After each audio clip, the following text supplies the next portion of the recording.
హల్లెలూయా. హల్లెలూయా. దేవుని స్తోత్రం కలుగును గాక. ఆమేన్. మత్తయి సువార్త 13:45-46 వచనం. అయితే ప్రభు ఈరోజు ఈ వచనం ద్వారా మనతో మాట్లాడాలని దేవుడు ఇష్టపడతా ఉన్నాడు. అయితే ఒకసారి జాగ్రత్తగా వినండి ప్రియులారా, నా మాట జాగ్రత్తగా వినండి. అయితే ఈ వచనంలో ఉన్నది ఏంటంటే, పరలోక రాజ్యము మంచి ముత్యములను కొన వెతకుచున్న వర్తకుని పోలి ఉన్నది. అతడు అమూల్యమైన ముత్యమును కనుగొని తనకున్న సమస్తమును దానికోసం అమ్మి కొని తీసుకురావడానికి దేవుడు బయలుదేరి. ఆమేన్. హల్లెలూయా. అయితే ఈ వచనం ద్వారా ప్రభు మనతో మాట్లాడుతూ ఉన్నాడు. పరలోక రాజ్యము ఒక వ్యాపారిని పోలి ఉందంట. ఆ వ్యాపారి మంచి మంచి ముత్యాలు కొనే వ్యాపారి. ఈయనకి అమూల్యమైన ముత్యం ఒకటి కనపడింది. ఈ అమూల్యమైన ముత్యం కనపడ్డప్పుడు తనకున్న ఆస్తి అంతను అమ్మి ఈ అమూల్యమైన ముత్యాన్ని కొనడానికి వచ్చాడంట. ఇలా ఉంది ఆ పరలోక రాజ్యం అని ఈ వాక్యం యొక్క అర్థము. ఆమేన్. అయితే ఇక్కడ ఈ మాటలో ఉన్న ఆంతర్యం ఏంటి? ఇంకా అసలు ఈ పరలోకం గురించి, పరలోకాన్ని ఒక వర్తకుడితో ఎందుకు పోల్చాడు? అసలు ఈ పరలోకం అంటే ఏంటి? మంచి ముత్యం అంటే ఏంటి? అసలు అమూల్యమైన ముత్యాలంటే ఏంటి? దానికోసం తనకున్న ఆస్తి అంతా ఏంటి అమ్మాడు? అసలు ఏంటి ఇందులో ఉన్న అర్థాలు ఏంటి? ఇవి మన జీవితానికి ఏమి ఉపయోగపడతాయి అని ఒక్కసారి మనం ఈ వచనంలోకి లోతుల్లోకి వెళ్దాం. ఆమేన్. హల్లెలూయా. అయితే దీనికి ప్రాముఖ్యంగా ముత్యాలు మనకి ఎక్కడ దొరుకుతాయి? ముత్యాలు ఎక్కడ ఉంటాయి? మనకి ఎక్కడ దొరుకుతూ ఉంటాయి?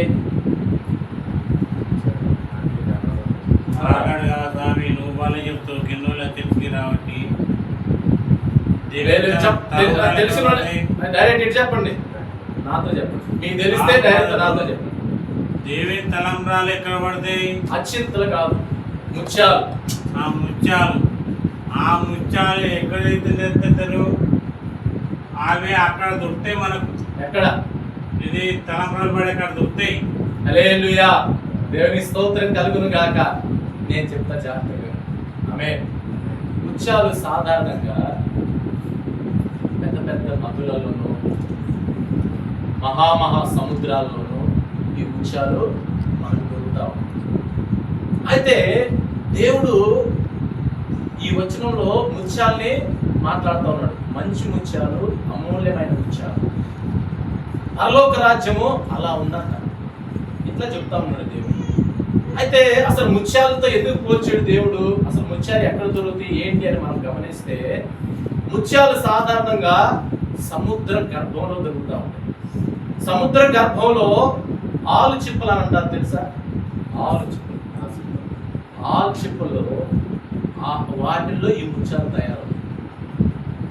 ఈ ముత్యాలు వాటిలో ఎక్కడ తయారవుతాయి అంటే సముద్ర గర్భంలో తయారవుతాయి. ఆ గర్భంలో చాలా ఒత్తిడి ఉంటుంది, అట్లా చాలా ప్రెషర్ ఉంటుంది. మీరు ఎప్పుడన్నా చూడండి, ఒక వ్యక్తి ఎవరన్నా సముద్రంలోకి వెళ్ళి అకస్మాత్తుగా తప్పిపోయి కాదు నా సముద్రంలో అలలకు కొట్టుకొని లోపలికి వెళ్ళాడు అనుకో, సముద్రం అడుగులోకి వెళ్తాడా? వెళ్తాడా? అడుగుకి వెళ్తాడా? వెళ్ళడు. ఆమేన్. సముద్రం అడుగులకి వెళ్ళడు. ఏంటి కారణం అని అంటే, సముద్రానికి ఉన్న లక్షణం ఏంటంటే, ఏ వస్తువును కూడా అది లోపల గర్భంలోకి తీసుకోదు. అది ఏ కాడికి అది పైకి నెట్టి ఒడ్డుకు నెట్టేయాలని చూస్తుంది. కింద నుంచి పైకి నెడతా ఉంటుంది. ఆమేన్. ఆ నీటి ప్రెషర్ అనేది పైకి నెడతా ఉంటుంది. అందుకే మనిషి కూడా ఏదైనా వస్తువు కూడా వేసిన దాంట్లో సగం లోతుకి వెళ్ళితే గానీ పూర్తిగా అడుగుకైతే వెళ్ళదు. ఆ ప్రెషర్ని బట్టి పైకి వచ్చేసేసి ఒక రోజుకో 2 రోజులకో అది ఆ అలల చేత కొట్టబడి సముద్ర తీరానికి వెళ్ళిపోతుంది. ఆ శవం సముద్ర ఒడ్డున ఎక్కడో తేలుతుంది. ఫలానా చోట్ల గల్లంతైన వ్యక్తి ఫలానా చోట్న బీచ్ లో తేలాడు, అక్కడ దొరికాడు అని చెప్పేసి మన వార్తలు ఎట్టుంటూ ఉంటాం. ఆమేన్, హల్లెలూయా. అంటే సముద్రం ఏది తన కడుపులో ఉంచుకోదు, అంతా బయటికి నెట్టేస్తా ఉంటది. అయితే మరి ఈ దేవుడు పోల్చిన ఈ ముత్యాలు సముద్ర గర్భంలోనే తయారవుతాయి. ఇప్పుడు ఆలు చిప్ప ఎంత బరువు ఉంటుంది? మనిషి బరువు ఎక్కువ, ఆలు చిప్పల బరువు ఎక్కువ? మనిషి బరువే ఎక్కువ. ఆమేన్. ఆలు చిప్ప మహా అంటే ఎంత ఉంటుందంటే 4 కేజీ లోపలే ఉన్నది. కానీ ఇంత పెద్ద మనిషినేమో సముద్రం బయటికి ఇసురుతా ఉంది. కానీ ఈ కేజీ, అర కేజీ, పావు కేజీ, 100 గ్రాముల నుండి ఈ ఆలు చిప్ప మాత్రము సముద్ర గర్భంలోకి వెళ్తుంది. అంటే ఈ ప్రెషర్ ని, ఈ ఒత్తిడిని తట్టుకొని లోపలికి వెళ్తా ఉంది. ఆ ఆలు చిప్పల్లో ముత్యాలు తయారవుతా ఉంది. ఆమేన్.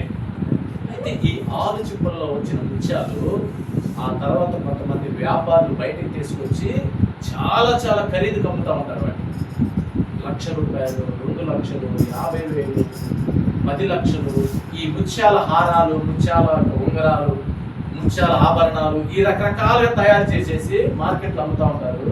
లక్షల రూపాయల విలువ పెట్టి అమ్ముతారు. ఆమేన్. అయితే ఈరోజు దేవుడు ఈ ముత్యాలతో మాట్లాడుతూ ఉన్నాడు. ఆమేన్. అయితే ఇప్పుడు ప్రాముఖ్యంగా ఇక్కడ మనం తెలుసుకుందాం. మనం నమ్ముతుంటాం కదా, పరలోకం ఉంది, మనం పరలోకానికి వెళ్తాం, మన పరలోక రాజ్యం వెళ్తాం, మన పరలోక రాజ్యం వెళ్తామని. కానీ ఈ పరలోకమే ఈ ముత్యాల వ్యాపారం చేసే వ్యక్తిగా ఉన్నారు. ఆమేన్. ఇక్కడ ఈ పరలోకాన్ని దేవుడు ఒక వ్యాపారితో పోల్చాడు. ఈ పరలోకమే యేసు ప్రభుతో వాక్యం పోల్చింది. ఆమేన్. పరలోకంలో ఏముంటాయి? ఇప్పటి వరకు మనకు తెలిసింది కానీ పరలోకంలో ఏముంటాయి? మనం నమ్ముతాం కదా, ప్రభు నమ్ముకున్నాక మేము చనిపోయిన తర్వాత మేము నరకానికి వెళ్ళము, పరలోకం వెళ్తాము, పరలోకంలో ఆనందంగా ఉంటాం, రకరకాలు చెబుతాం కదా. ఏముంటుంది పరలోకంలో?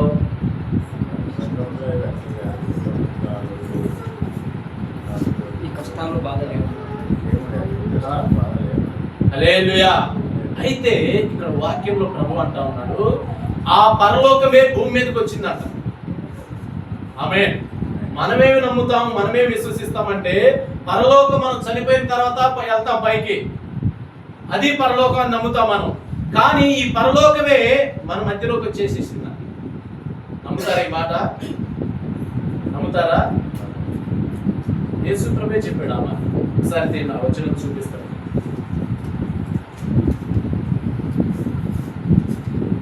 మార్కు సువార్త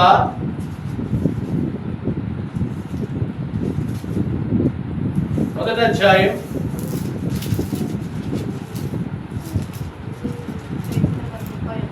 15వ వచనం ఒకసారి చదవండి.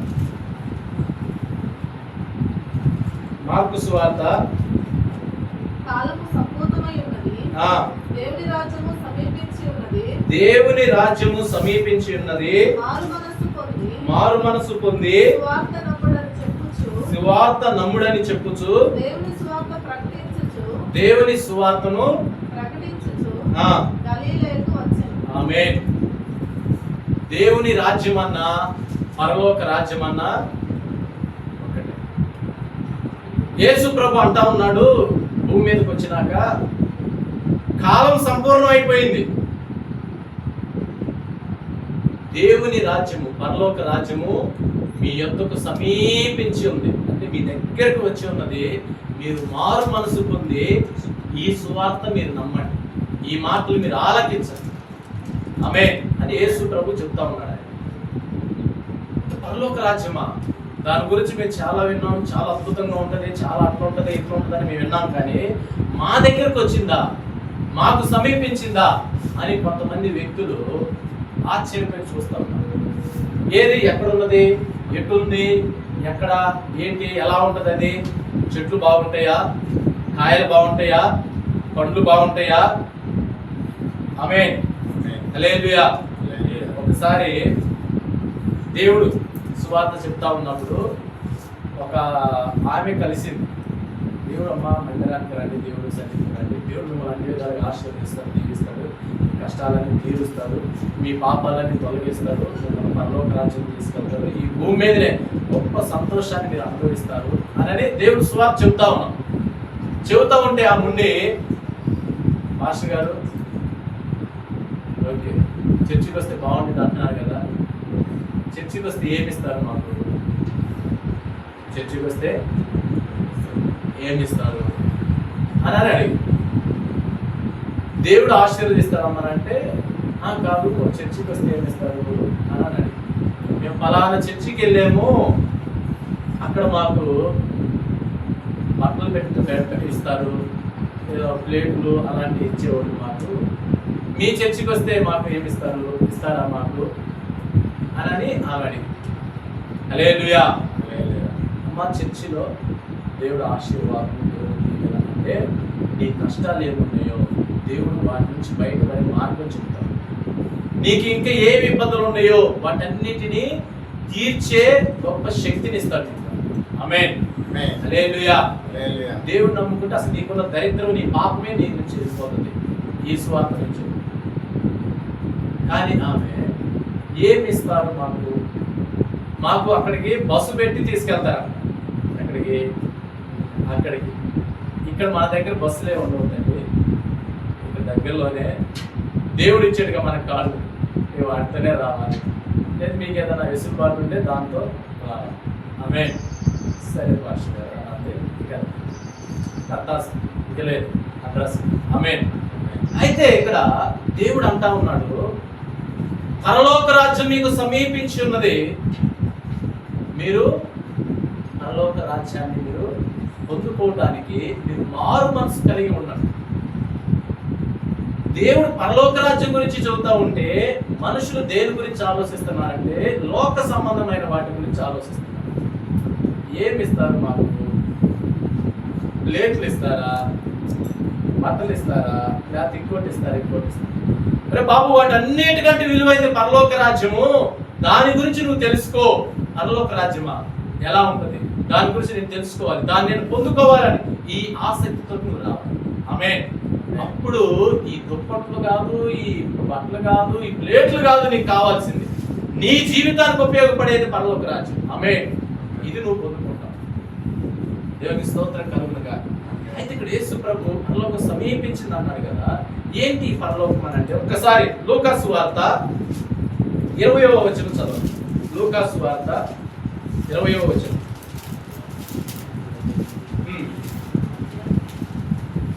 11వ అధ్యాయము 20వ వచనం.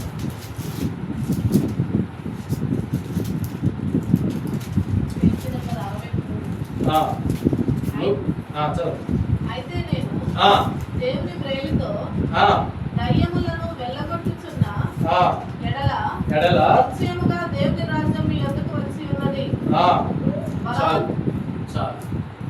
యేసు ప్రభు ఆడ కొంతమందిని యేసు ప్రభు రకరకాల దయ్యాలు పట్టిన వస్తే వాళ్ళందరూ మేము చేతుల నుంచి ప్రార్థిస్తూ ఉంటే దయ్యాలు విలవిలలాడి కేకలేసి వెళ్ళిపోతా ఉంటాయి. ఆమె దయ్యాలన్నీ వెళ్ళిపోతా ఉంటే కొంతమంది వచ్చి అంటారు, నువ్వు దేవుడు కుమారుడు అని చెబుతున్నావు, నువ్వు దేవుడు కుమారుడు కావు, నీ కాడేదో మంత్రశక్తి ఉంది, దయ్యాల శక్తి ఉంది కాబట్టి ఆ దయ్యాల శక్తితోటే నువ్వు దయ్యాలు ఎలగొడుతున్నావు అని చెప్పి ఆయన్ని తప్పుగా ప్రచారం చేస్తా ఉన్నాడు, తప్పుగా ఆయన్ని నిందిస్తా అవమానిస్తా ఉన్నాడు. ఆమేన్. దేవుడు వచ్చి అంటా ఉన్నాడు, నేను నిజముగా ఈ దయ్యాన్ని వెళ్ళగొడతా ఉన్నట్లయితే పరలోక రాజ్యం మీ యొద్దకి వచ్చేసాడు. ఆమేన్. ఆ మాట అన్నాడు. ఆ మాట అన్నట్టు పరలోక రాజ్యం అంటే అసలు అద్భుతం, అసలు ఆనందం, సంతోషం రకరకాలుగా ఉంటుందని అన్నాడు. నువ్వేమో మా మధ్యలోకి వచ్చిందని అన్నావు. ఎక్కడొచ్చింది మా మధ్యలోకి? ఆమేన్. ఎక్కడొచ్చింది మా మధ్యలోకి? వాళ్ళు అర్థం కాక మాట్లాడుతూ ఉంటే దేవుడు అంటా ఉన్నాడు, పరలోక రాజ్యం అంటే నేనే రాబా. ఆమేన్.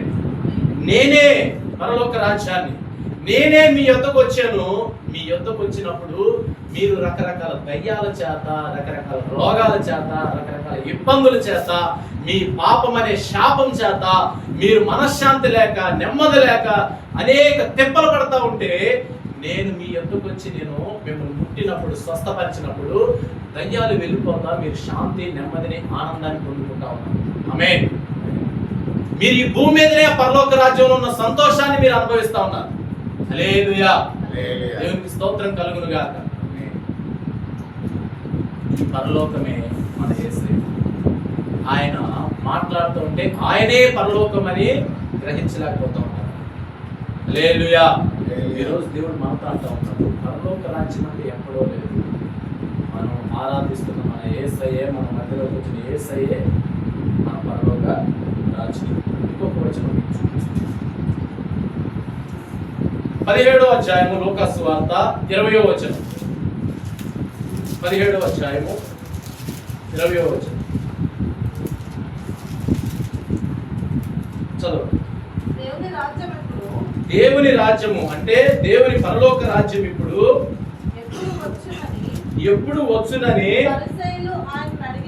పరిసయ్యులు అనేవాళ్ళు ఆయనను అడిగినప్పుడు ఆయన దేవుని రాజ్యము ప్రత్యక్షముగా రాదు, ఎందుకనగా ఇదిగో దేవుని రాజ్యము మీ మధ్యలోనే ఉన్నది కనుక, ఇదిగో ఇక్కడ ఉన్నదని, ఇదిగో అక్కడ ఉన్నదని చెప్పుటానికి వీలు పడదు అని వారికి ఉత్తరము జవాబిచ్చాడు.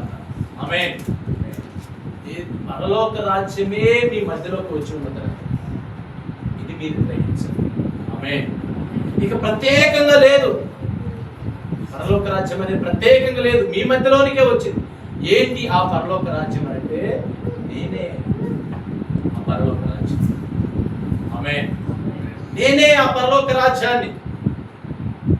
మీరు నన్ను గ్రహించట్లా. పరలోక రాజ్యం అంటే నువ్వు కాదు, ఇంకోటి ఉంది, వేరే ఉంది, అది ఉంది, ఇది ఉందని, అక్కడ ఉంది, ఇక్కడ ఉందని రకరకాలు మీరు వింటా ఉన్నారు. అది కాదు పరలోక రాజ్యం. నేనే. ఎవడైతే నన్ను నమ్మి నా యొద్దకు వస్తాడో, ఎవడైతే నన్ను విశ్వసిస్తాడో, ఎవడైతే నేనే ఆ పరలోక రాజ్యాన్ని నమ్ముతాడో, వాడిలో ఉన్న దయ్యాలు వెళ్ళిపోతాయి, వాడిలో ఉన్న రోగాలు వెళ్ళిపోతాయి, వాడిలో ఉన్న దరిద్రత వెళ్ళిపోతారు. ఆమేన్. నేనే మీ మధ్యకు వచ్చాను, మీరు నన్ను నమ్మండి అని యేసయ్య మాట్లాడతాను. అయితే ఇప్పుడు మనం చదువుకున్న మూల వచనంలో ఒక వచనం చదువుకున్నాక, ఈ పరలోక రాజ్యము మంచి ముత్యాల్ని కొనాలని వెతుకుతున్న ఒక వ్యాపారిని పోలి ఉన్నదా? ఇప్పుడు పరలోక రాజ్యం ఎవరు? అర్థమైందా? పరలోక రాజ్యం యేసయ్య అనేది అర్థమైంది. అయితే ఈ యేసయ్య మంచి ముత్యాల కోసం వెతకడానికి భూలోకానికి వచ్చాడు. ఆమేన్. హల్లెలూయా. అయితే ప్రభు ఒక మాట అంటాడు, ఆ వచనం చదువుతాం. ఏమన్నాడంటే నేను చెప్తాను. యేసు ప్రభు ఏమంటాడంటే, నేను రోగుల కొరకే ఈ లోకానికి వచ్చాను, ఆరోగ్యవంతుల కొరకు రాలా. నేను పాపుల కొరకే ఈ లోకానికి వచ్చాను, నేను పరిశుద్ధుల కొరకు రాలా. ఎవరంది ఈ మాట? యేసయ్య అన్న. పాపుల గురించి వచ్చాడు ఈ లోకానికి. పరిశుద్ధులు అవసరం లేదు, ఆయన పాపులు అవసరం. కానీ ఇక్కడ ఏమంటున్నాడు? మంచి ముత్యాలు. యేసు ప్రభు మంచి ముత్యాలు కొనాలని ఈ లోకానికి వచ్చాడంట ఆయన. ఇప్పుడు పాపులు మంచి ముత్యాల? పాపులు మంచి ముత్యాల? హల్లెలూయా. యేసు ప్రభు ఎంత దయామయుడంటే, ఎంత ప్రేమ గలవాడంటే, ఎంతగా మనల్ని ప్రేమించాడంటే, దేనికి పనికిరాని పాపాత్ములు ఆయన మనల్ని యేసు ప్రభు అంటా ఉన్నాడు, నువ్వు ముత్యానివి బిడ్డ, నీవు మంచి ముత్యానివి నువ్వు. ఆమేన్. నువ్వు మంచి ముత్యానివి నువ్వు. ఇంతగా ఎవరన్నా నిన్ను పొగుడతారా? ఇంతగా నిన్ను ఎవరన్నా మాట్లాడతారా? దుర్మార్గుడు, అలాంటోడు, ఎలాంటోడు, అంటాంటోడు, ఇట్లాంటోడు అని మాట్లాడతారు. కానీ దేవుడు మాట్లాడినట్టుగా నువ్వు మంచి ముత్యాను అని ఎవరైనా మాట్లాడతారా? కానీ యేసయ్య మాట్లాడుతున్నాడు. నువ్వు పాపాత్ముడు అయినప్పటికీ, నువ్వు పాపి అయినప్పటికీ, దుర్మార్గుడు అయినప్పటికీ ప్రభు అంటా ఉన్నాడు, నువ్వు ముత్యాన్ని బిడ్డ. ఆమేన్. హల్లెలూయా, హల్లెలూయా, హల్లెలూయా. అయితే ఇక్కడ మనకు అర్థం కావాల్సింది, ఒక ఆయన మార్కెట్కి వెళ్ళాడు. ఒక ఆయన మార్కెట్కి వెళ్ళి షాపింగ్ చేద్దామంటే వెళ్ళి ఆ మార్కెట్లో అన్నీ ఏరుతున్నాడు. కూరగాయలు ఏరుతాం కదా, మార్కెట్కి వెళ్ళిన తర్వాత మనం కూరగాయలు ఏరుతామా డైరెక్ట్ తీసుకుంటామా? ఎందుకు? మంచి కాయలు, మంచి కాయ అంటే మంచి కూరగాయలు ఏది ఏడితే మంచి కూరగాయ అంటే ఏంటి? అన్ని ఇప్పుడు వంకాయలు ఉన్నాయి, నేను చెప్తాను. వంకాయలు ఉన్నాయి, కుప్ప పోసాడు, రాసి పోసాడు. నీకు 1 కిలో కావాలి, ఇట్లా కుప్పలో ఇట్లా పట్టుకొని 1 కిలో మందు ఆ తకెట్లో పెట్టుకొని రావచ్చుగా. అంటే అందులో ముదిరిపోయిన ఉంటాయి, పురుగు పెట్టినవి ఉంటాయి. పురుగు బట్టిని పుచ్చిపోయిన ఉంటాయి, అవి మంచివి కావు. అంతేగా నీ ఉద్దేశం? పురుగు బట్టిని ముదిరిపోయి మంచివి కావు, లేతవి మంచిగా పురుగు బట్టలు ఉన్నవి మంచి. కాబట్టి నువ్వేం చేస్తావు? మంచి మంచి కాయలు ఏరుకొని కిలో మందు తీసుకొని నువ్వు వస్తావు. ఆమేన్. హల్లెలూయా. ఇది ప్రతి ఒక్కరు చేసే పని. ఇది అంత తప్ప? తప్పేం లేదు, తప్పే లేదు కదా. ఏం లేదు. కానీ ఒక ఆయన పోయి అన్ని పుచ్చకాయలు, ముదిరిపోయిన కాయలు ఇవే వేరుకుంటున్నాడు. ఎన్ని కిలోలు? 10 కిలోలు కావాలి. ఎవడో మంచి వేరుకుంటాడు, కానీ నేనే పుచ్చులు ముదిరిపోయినవి పనికిరాని వేరుకుంటా ఉన్నాడు ఆయన. మళ్ళీ ఎవరు ఆయన? భిక్ష, మంచి ధనవంతుడు. ఆమేన్. మంచి ధనవంతుడు ఏం కొంటాడు? మంచి కాయలే కొంటాడుగా. కానీ ఈ ధనవంతుడు వచ్చేసి పుచ్చకాయలు ఏరుకుంటాడు. ఈ ధనవంతుడు వచ్చేసి ముదిరిపోయిన కాయలు ఏరుకుంటాడు. చూసి వాళ్ళందరూ ఆశ్చర్యపోతున్నాడు. ఏందయ్యా మీరు మంచిగా డబ్బున్న వాళ్ళు ఎక్కున్నారు, డబ్బు లేని వాళ్ళు అంటే పుచ్చిపోయి ముదిరిపోయి ఏరుకుంటాడు, నువ్వేంది ముదిరిపోయిన కాయలు ఏరుకుంటా ఉన్నావు అంటే? లేదమ్మా నేను మంచిగా ఏరుకుంటాను. మంచివి ఏంటి? మంచివి చెప్పండి మీ నోటితో. ఏంటి? మంచివి. అవి మంచి కాదయ్యా, అవి పుచ్చిని, అవి ముదిరిపోయినాయి అని ఎవరు అంటున్నారు? చుట్టూ ఉన్న ప్రజలు అంటారు. హల్లెలూయా, హల్లెలూయా. నా యేసు ప్రభు కూడా ఈ లోకానికి మంచి అనే మనుషులు చెప్తున్నాయి కోసం రాట్ల. ఈ మనుషులందరూ ఇది పుచ్చిపోయింది, ఇది ముదిరిపోయింది, ఇది వేస్ట్, ఇది పనికిరాంది, ఈడు దరిద్రుడు, ఈడు చేతగానోడు, ఈడు దేనికి ఉపయోగపడనోడు అన్న పాపాత్ముల గురించి, దుర్మార్గుల గురించి, హంతకుల గురించి, దొంగల గురించి వీరిని ఏరుకోవడానికి వచ్చాడంట యేసయ్య. ఆమేన్. హల్లెలూయా, హల్లెలూయా. దేవునికి స్తోత్రం కలుగును గాక. ఈ ఏరుకొని ప్రభు ఏమంటున్నాడో తెలుసా? ఇవి మంచివి. ఏమంటున్నాడు? ఇవి మంచి ముత్యాలు. చూసే వాళ్ళందరికీ ఆశ్చర్యం. ఇదేంటి? పుచ్చకాయలు ఏరుకొని మంచి కాయలు అంటున్నాడు, మంచి వంకాయలు అంటున్నాడు, మంచి టమాటాలు అంటున్నాడు, మంచి ములక్కాయలు అంటున్నాడు. ఇవన్నీ పుచ్చిపోయినాయి కదా. కానీ ప్రభు అంటా ఉన్నాడు, ఇవి మంచి ముత్యాలు. ఆమేన్. ఇవి మంచి ముత్యాలు. ఇప్పుడు కూరగాయలంతా మనం ఏరుకుంటాం కదా మార్కెట్లో. ఏరుకునేటప్పుడు కూరగాయలు కూడా మాట్లాడతాయి అంట. తెలుసా మీకు? కూరగాయలు కూడా మాట్లాడతాయి. ఏమనంటే నువ్వు పుచ్చిపోయిన కాయలు ఇటు వేసి, ముదిరిపోయిన కాయలు అటు వేసి, మంచి కాయలు బొట్టలో వేసుకొని ఇట్లా చేస్తా ఉన్నప్పుడు ఆ విసిరి వేయబడ్డ కాయ అనుకుంటుందంట ఆ పుచ్చిపోయిన కాయ. నన్ను ఎవరన్నా తీసుకుంటే బాగుంది. నా పుచ్చులు చూసి నన్ను విసిరేస్తా ఉన్నావు, నా ముదిరిపోయిన తనాన్ని చూసి నన్ను పక్కకి నెట్టేస్తా ఉంటారు. నన్నెవరన్నా తీసుకుంటారా? నన్నెవరన్నా తీసుకుంటారా? ఎవరు అంటున్నారు ఈ మాట? పుచ్చిపోయిన కాయ. ఎవరు అంటున్నారు ఇవి? పుచ్చిపోయిన కాయ, ముదిరిపోయిన కాయ. ఎవరు అంటున్నారు ఈ మాటలు? విసిరివేయబడిన కాయ. హల్లెలూయా, హల్లెలూయా. దేవునికి స్తోత్రం కలుగునుగా. దేవుడు ఈ లోకానికి ఎందుకు వచ్చాడో తెలుసా? నీవు కూడా మనుషుల చేత ఛీ ఈయనక రుచి కూడా ఎక్కువ. మన ఇళ్లలో మనల్ని ఎంతగా అంటే పుచ్చిపోయిన కాయన కనుక పక్కకి నెట్టం చూడు, మనల్ని నెట్టేస్తారు పక్కకి.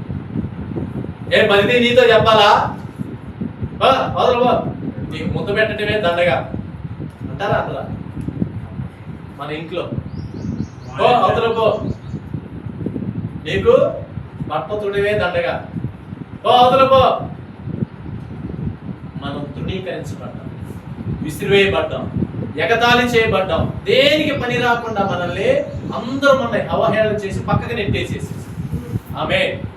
అప్పుడు మనకు ఒక ఆశ ఉంటుంది లోపల, అందరి చేత నేను పక్కకు తోసివేయబడ్డాను, ఇక నన్ను ఎవరు పట్టించుకుంటారు, నన్ను ఎవరు కోరుకుంటారు, నేనున్న ఈ దరిద్రతలో నుంచి నన్ను ఎవరు కోరుకుంటారు, ఎవరు ఆశపడతారు నన్ను? ఆశ ఉంటుందా ఉండదా? ఉంటుందా ఉండదా? కానీ ఒక ధనవంతుడు వచ్చాడు. ఈ ధనవంతుడు వచ్చేసి ఈ పుచ్చిపోయిన వాటిని, విసిరివేయబడ్డ వాటిని, ఇక నిన్ను ఎవరు పట్టించుకోకుండా నువ్వు ఒంటరి అయిపోయిన వ్యక్తిని ఆయన వెతికటానికి వచ్చాడు. ఆయన ఆమె ఎందుకు ఆ వెతికితాన్ని ఏరుకుంటున్నాడంటే, ఈ పుచ్చకాయలు, ఈ విసిరివేయబడిన వ్యక్తులు అనుకుంటున్నారంట మనసులో, మమ్మల్ని ఎవరన్నా చూస్తారా, మా కోసం ఎవరన్నా వస్తారా, ఎవరన్నా మమ్మల్ని ఆదుకుంటారా, ఎవరన్నా మా దరిద్రత నుంచి మమ్మల్ని విడిపిస్తారా అని వెతుకుతూ ఉన్నారంట. వచ్చిన ప్రతి వ్యక్తిని వెతుకుతా ఉన్నారంట. ఆమేన్. ఆ వెతుకుతూ ఉన్నప్పుడే ప్రభు అంటావు, నువ్వు మంచి పురుషానివయ్యా. ఆమేన్. నువ్వు గనక నువ్వు వెతికినట్లయితే ప్రభు అంటా ఉన్నాడు, నువ్వు మంచి ముత్యానివిరా. హల్లెలూయా. ఒక వచనం చూపిస్తా దేవుడు ఆ మాట. అపోస్తల కార్యాలు 17వ అధ్యాయము, ఒకసారి చదవండి. అపోస్తల కార్యాలు 17వ అధ్యాయం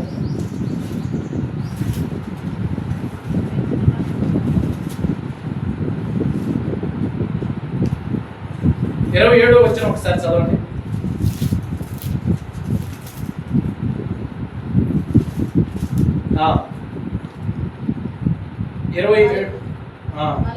మరియు యావత్ భూమి మీద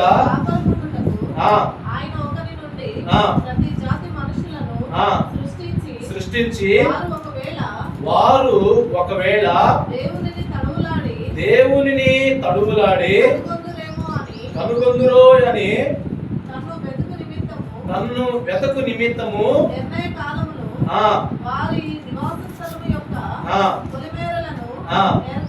హల్లెలూయా. ఎవరిని వెతకాలని?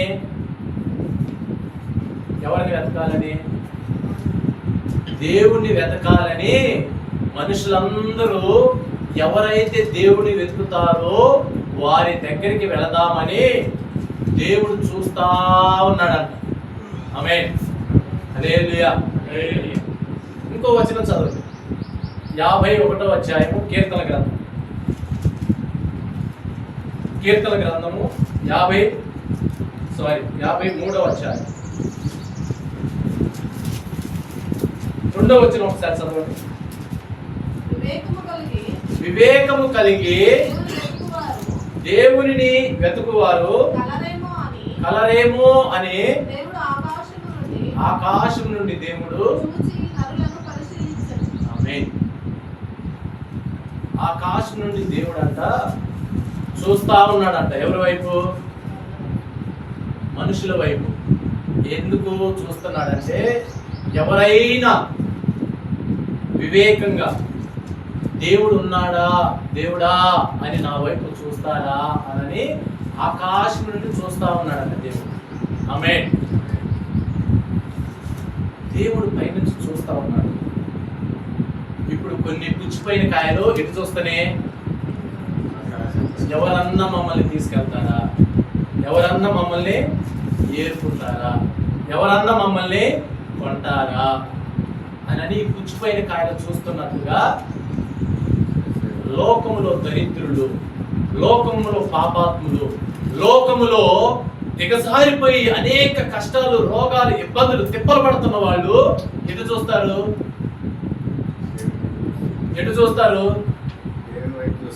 దేవుడి వైపు చూస్తారంట. వారి కోసమే దేవుడు పరలోకం నుంచి ఈ లోకానికి వచ్చేసేసాడు. ఆమేన్. వారిని ప్రభు అంటా ఉన్నారు, మీరు నన్ను వెతికేరు కాబట్టి నేను మిమ్మల్ని ఏరుకోవడానికి మీ వద్దకు వచ్చాను. మీరెవరో తెలుసా? మంచి ముత్యాలు. లోకం ఏం బిరుదిచ్చింది మనకి? రోగం వచ్చిందండి. రోగం వచ్చిన తర్వాత ఒక ఆయనకి కరోనా వచ్చింది. ఆయనకి కరోనా వస్తే వాళ్ళ ఆవిడే ఆయన సడన్గా డోర్ తీసేసి నాకు పలానా కావాలని, అయ్యా నాకు ఆ గ్లాస్ కావాలని చెప్పి ఫ్రిడ్జ్ దగ్గర పట్టుకుంటా మంచినీళ్ళ కోసమని వద్దామని ఆ దాహానికి వస్తామనికి దగ్గరకు వచ్చాడు. వెంటనే భార్య కిచెన్లో ఉండి పెద్ద వెర్రికేకేసింది. ఏమని? యో బాగా లోపలికి నీకెవరు కాదు, నేను ఇస్తా, లోపలికి, బయటకు రామా, దగ్గరకు రామా అని చెప్పి లోపలికి నెట్టేసేసేసి కావలసిన గ్లాసు మంచినీళ్ళని ఒక పెద్ద కర్రకు కట్టి, ఒక గుంతగడ్డిలా కట్టి దాంట్లో ఆ నీళ్లు ఆ చెంబు గ్లాస్ అది పెట్టి ఆ కిటికీలోంచి దూరంగా అందించేసింది. ఆమె దగ్గర కూడా రాని ఇట్లా. ఎందుకని? రోగం ఉంది. రోగం ఉన్న వ్యక్తుల దగ్గరకు రానిరు, మనం కూడా దగ్గర పోము. వాళ్ళకి రోగం వచ్చింది ఎందుకు లేదు? ఎవరైనా పక్కింట్లో రోగం వచ్చింది, మన పిల్లలు కానీ మన వాళ్ళు ఎవరైనా పోతా ఉంటే సహజంగా మనం ఏమంటాం?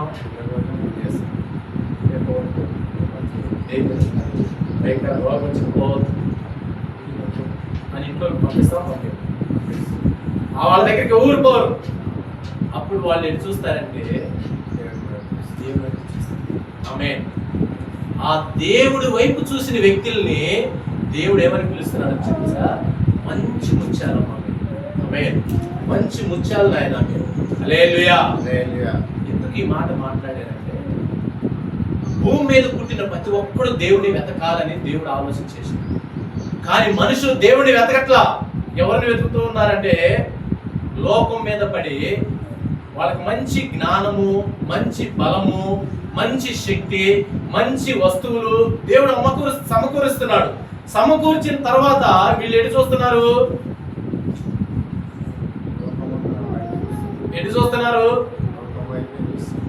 లోకం వైపు చూస్తా ఉన్నారు. ఇప్పుడు అన్ని సమకూర్చాడు, అన్ని వస్తువులు ఇచ్చినాయి, అన్ని బలం వచ్చినాయి, అంతా వచ్చింది. ₹1 కోటి సంపాదించారు. ₹1 కోటి సంపాదించిన తర్వాత ఇప్పుడు ఎటు చూడాలా? దేవుడికి వెళ్ళి చూడాలా వద్దా? ఆ ₹1 కోటి ఇచ్చిన దేవుడిని. ఆమె అటు చూడటల్లా. ఇప్పుడు ఎటు చూస్తున్నారు? 1 కోటి వచ్చినాయి కదా, ఈ కోటిని 2 కోట్లు ఎట్లా చేయాలి, ఈ కోటిని 2 కోట్లు ఎట్లా చేయాలి అని చెప్పి దేవుడిని పక్కన పెట్టి ఈ పనిలో ఉన్నారు. కోటిని 2 కోట్లు ఎట్లా చేయాలా, 2 కోట్లు 10 కోట్లు ఎట్లా చేయాలా, 10 కోట్లని 1000 కోట్లు ఎట్లా చేయాలి. ఆమె కానీ ఇప్పుడు దేవుని ఎవరు చూస్తున్నారు? బాధలు, సమస్యలు, రోగాలు, రొప్పులు, నిందలు, అవమానాలు, దరిద్రము, ఈ పాపము, ఈ శాపం ఉన్న ఈ వ్యక్తులు దేవుణ్ణి వెతుకుతూ ఉన్నారంట. ప్రభు అంటా ఉన్నారు, మీరు మంచి ముత్యాలు. ఆమేన్. దేవుడు మనల్ని మంచి ముత్యాలుగా మారుస్తా ఉన్నాడు. ఎప్పుడు మారుస్తా ఉన్నాడంటే ప్రభువుకి వెళ్ళి మనం ఎప్పుడైతే చూస్తామో అప్పుడు మనల్ని ఆయన మంచి ముత్యాలుగా పిలుస్తా ఉన్నాడు. ఉదాహరణకి బైబిల్లో ఒక వ్యక్తి రూతు, ఆ పేరు ఏ పేరు? రూతు. ఈమె మోయాబు దేశం అనే భయంకరమైన విగ్రహారాధన, శాపగ్రస్తమైన ప్రజల మధ్య పుట్టిందా. అయితే వాళ్ళకి ఆనవాయితీ ఆచారం ఏంటంటే వాళ్ళు నమ్మే దేవుడిని జాతర చేస్తారు. జాతర చేసినప్పుడు ఆ జాతరలో ఫస్ట్ నైవేద్యం పెట్టాలి. ఆ నైవేద్యం ఏంటంటే పుట్టిన పసిపాపల్ని ఆ దేవత, ఆ విగ్రహానికి, ఆ విగ్రహం ఇనుముతో తయారు చేసి ఉంటుంది.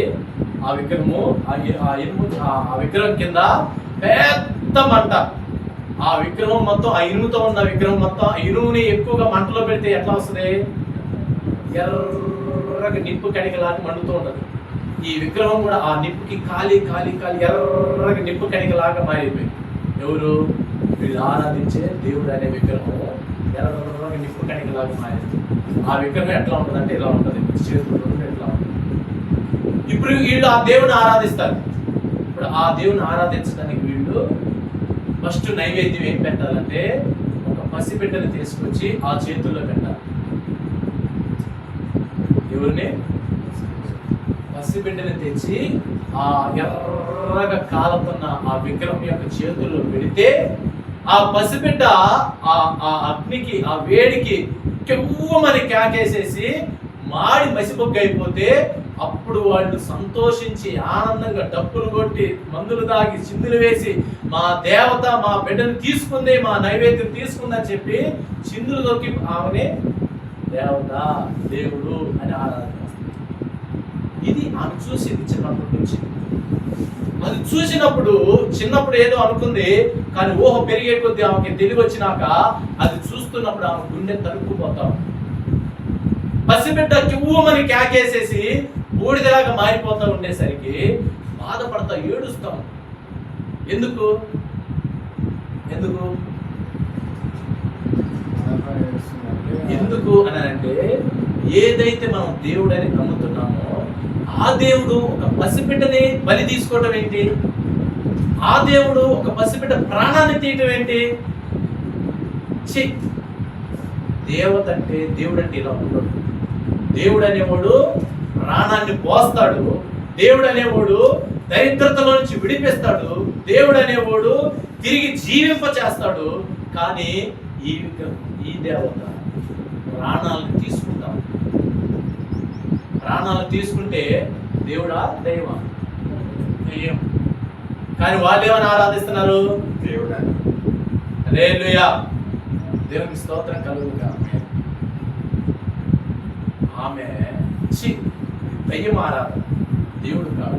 అసలు దేవుడు అయిన ఒక ఆయన ఉన్నాడు, ఆయన సృష్టికర్త. ఎవరు ఆ దేవుడు? దేవా, ఈ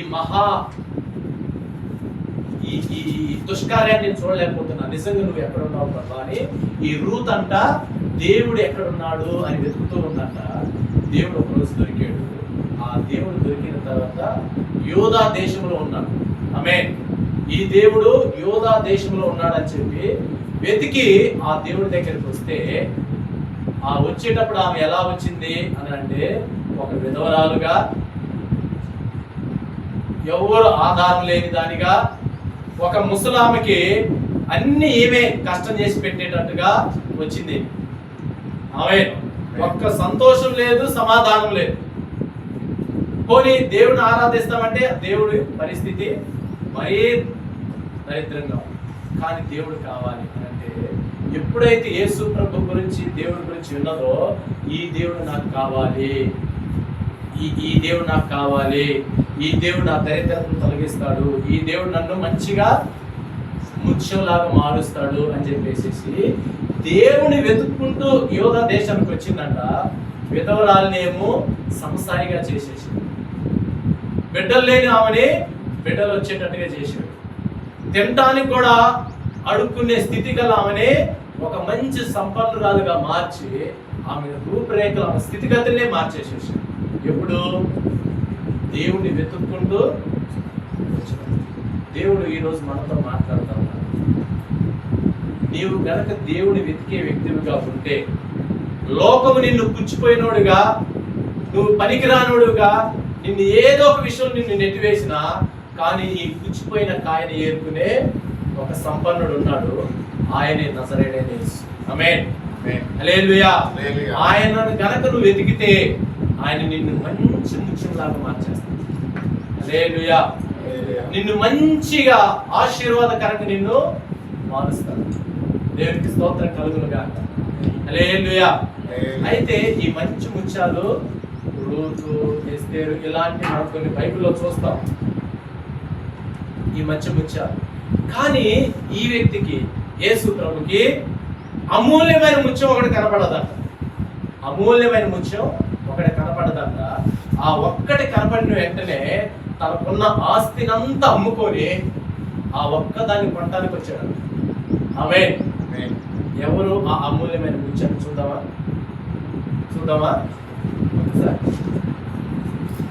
ఒక్కసారి ఆ అమూల్యమైన ముత్యాన్ని ఒక్కసారి చూద్దాం.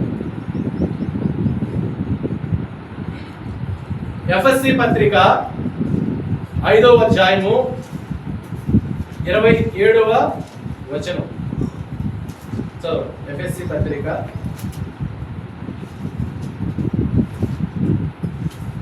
5వ అధ్యాయం 27.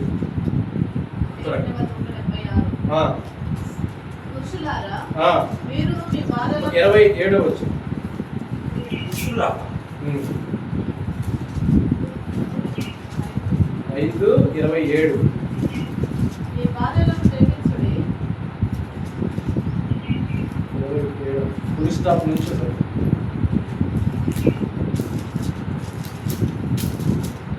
ఫుల్ స్టాప్ కనపడిందా? అటువలే ఆ, క్రీస్తు కూడా అటువలే క్రీస్తు కూడా సంఘమును ప్రేమించి అది కళంకమైనను ముడతైనను అట్టిది మరి ఏదైనను లేక ఆ, ఆ, ఆ, ఆయన తన ఎదుట ఆ, దానిని నిలవబెట్టుకొనవలెనని ఆ, వాక్యముతో ఉదక స్నానము చేత ఆ, దానిని పవిత్రపరచి ఆ, పరిశుద్ధపరచుటకై ఆ. దాని కొరకు తన్ను తాను అప్పగించుకొనెను. హల్లెలూయా. ఏంటి ఈ అమూల్యమైన ముత్యము అని అంటే ప్రభు అంటా ఉన్నాడు సంఘము. చెప్పండి, సంఘాన్ని దేంతో పోల్చాడు? అమూల్యమైన ముత్యం. మంచి ముత్యాలంటే దేవుణ్ణి వెతికే వారిని మంచి ముత్యాలుగా దేవుడు మాట్లాడాడు. ఆమేన్. దేవుని ఎవరు ఎత్తుతారు? రోగాలు, రుక్కులు, సమస్యలు, బాధలు, బలహీనులు, అందరూ వెలేసిన వాళ్ళు, వీళ్ళేగా దేవుని ఎత్తికేది. వాళ్ళని దేవుడు అంటా ఉన్నాడు మంచి ముత్యాలుగా పిలుస్తూ ఉన్నాడు.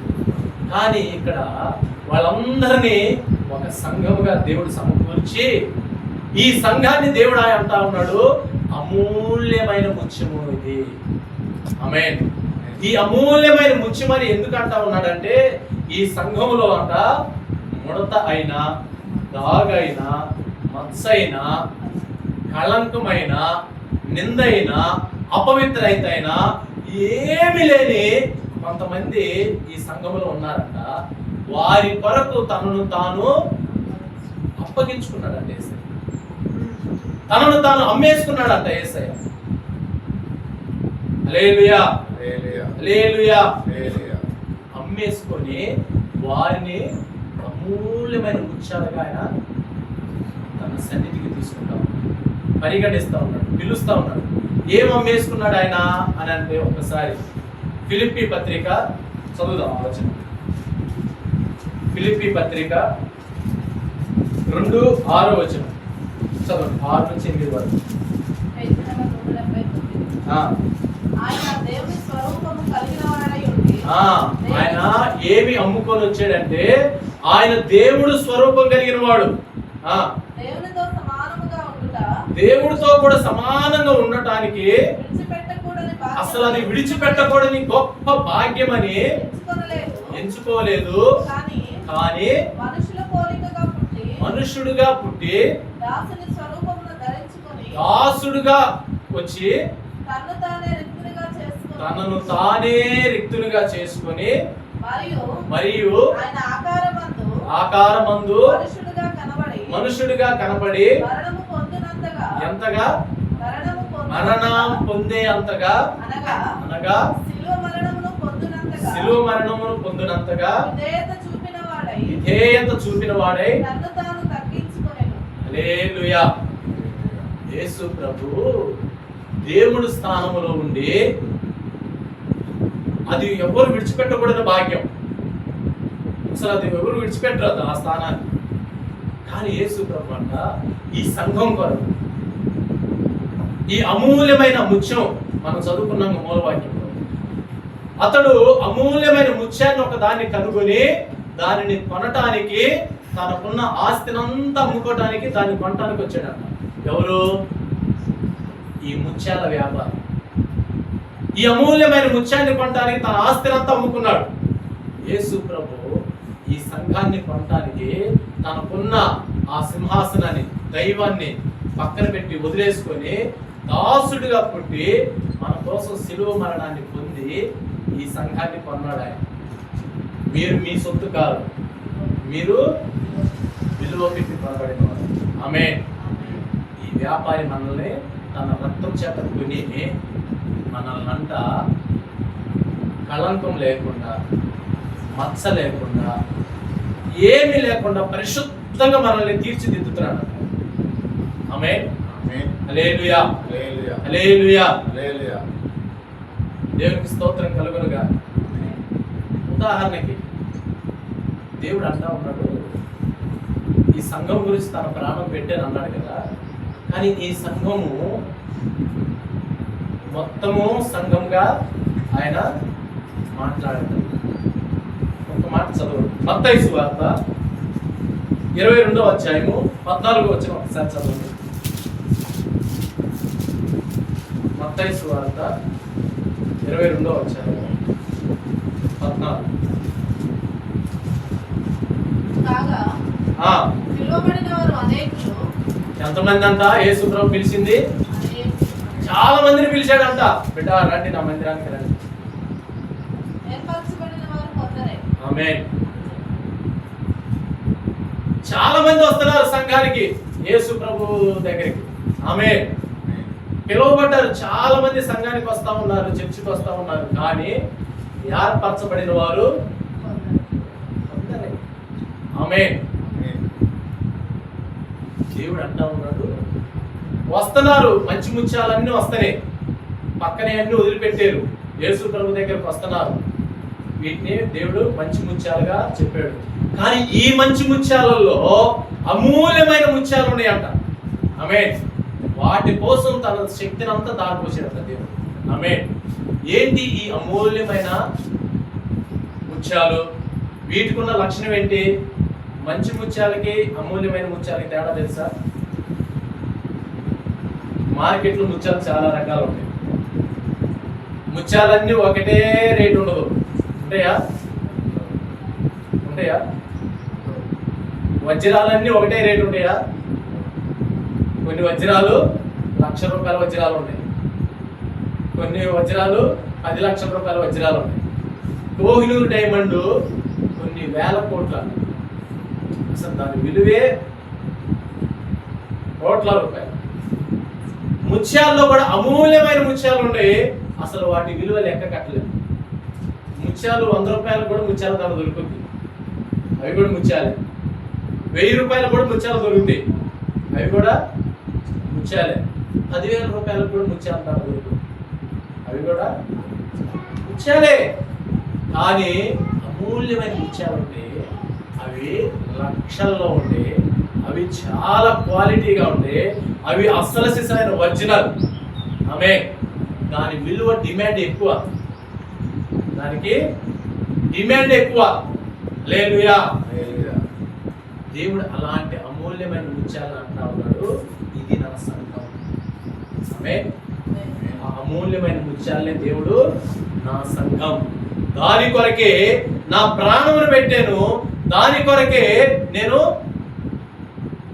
నా ఆస్తినంతా అమ్మి నేను వాళ్ళ కాడికి నేను వచ్చాను. సరే, ఈ అమూల్యమైన ముత్యాలకున్న కొన్ని లక్షణాలు మనం చూసుకుందాం. ఓకేనా? ఈ అమూల్యమైన ముత్యాలు దేవుడు అంటా ఉన్నాడు, అనేక మందిని పిలిచాడు సంఘంలోనికి. పిలిచిన తర్వాత దేవుడు అంటా ఉన్నాడు, మీరు అమూల్యమైన ముత్యాలుగా మారాలి బిడ్డ. మీరు పుచ్చిపోయిన కాయల లెక్క, విసిరివేయబడిన పిచ్చోళ్ళ లెక్క మీరుంటే, లోకంలో దరిద్రతలో ఉంటే, నేను వచ్చి మిమ్మల్ని ఏరుకొని మంచి ముత్యాలుగా నేను మార్చాను. నా సంఘంలోకి వచ్చిన తర్వాత మీకు కావాల్సిన అవసరతలన్నీ తీర్చా, కావాల్సిన సమస్యలన్నీ తీర్చిన తర్వాత మీరు మంచి ముత్యాలుగా ఉన్నారుగా, ఇప్పుడు మీరు అమూల్యమైన ముత్యాలుగా మారాలి. ఆమేన్. ఎలాగ మారాలా? అమూల్యమైన ముత్యాలుగా మారాలి. సరే, అమూల్యమైన ముత్యాలు ఎలా ఉంటాయి సంఘంలో? వీటికి ఉన్న లక్షణం ఏంటి చూద్దాం, ఒక్కసారి చూద్దాం.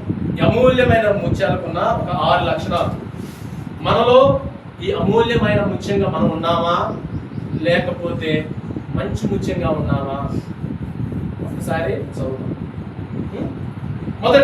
మొదటిది లూకాసు సువార్త 19వ అధ్యాయము 7 నుంచి 9 వచనాలు చదవండి. అమూల్యమైన ముత్యానుకున్న మొదటి క్వాలిఫికేషన్ చదవండి. Page number 71. అందరూ అది చూచి ఈయన పాపి అయిన మనిషిని యొద్ద బస చేయటానికి వెళ్ళినని చాలా సనుగుకున్నారు. జక్కయ్య నిలవబడి, ఇదిగో ప్రభువా, నా ఆస్తిలో సగము బేదలకిచ్చుచున్నాను. ఎవరి యొద్ద నేను అన్యాయంగా ఎవరి కాడైనా తీసుకున్న ఎడల నేను తిరిగి అతనికి 4 గంటలుగా చెల్లింతునని హల్లెలూయా. అందుకు యేసు ఆమేన్. నాకేం చూడండి, ఇది ఏ ముత్యమో తెలుసా? అమూల్యమైన ముత్యం. ఏంటి ఈ అమూల్యమైన ముత్యంలో క్వాలిటీ ఏంటంటే, ఈ జక్కయ్య యేసు ప్రభు దగ్గరకు రాకముందు పన్ను వసూలు చేసే అధికారి, ఈ పన్ను వడ్డీలు వసూలు చేసే వడ్డీ వ్యాపారి. ఎవడైనా వడ్డీ ఇవ్వకపోయాడంటే వాడు గుండా సట్టి అన్ని వాడు మీద బట్టలు కూడా ఒలుసుకొని వచ్చేవాడు. ఆమేన్. అప్పుడు అందరూ ఏమనేవాడు అంటే, దుర్మార్గుడు పాపి అని మాట్లాడే వ్యక్తులు. కానీ ఎప్పుడైతే యేసు ప్రభుని ఆయన చూడాలి అని ఆ చెట్టు ఎక్కి చూశాడో, యేసు ప్రభు తన దగ్గరికి వచ్చాడు. వచ్చిన తర్వాత మంచి ముత్యంగా మార్చాడు. ఈ మంచి ముత్యంగా మార్చిన తర్వాత జక్కయ్య ఏమయ్యాడంటే అమూల్యమైన ముత్యంగా మారిపోయాడు. ఆమేన్. జక్కయ్య అమూల్యమైన ముత్యం. ఏంటి అమూల్యమైన ముత్యం అంటే, ఏదైతే దౌర్జన్యంగా అందరి దగ్గర వడ్డీకి చక్రవడ్డీ వేసి లాక్కున్నాడో, ఇప్పుడు యేసు ప్రభు దగ్గరకు రావడంతో తిరిగి తన దగ్గర ఉన్న సగమాస్తిని అమ్మి పేదలకు ఇచ్చేసేసాడు. ఈ మనసు ఎవరికన్నా వచ్చిందా?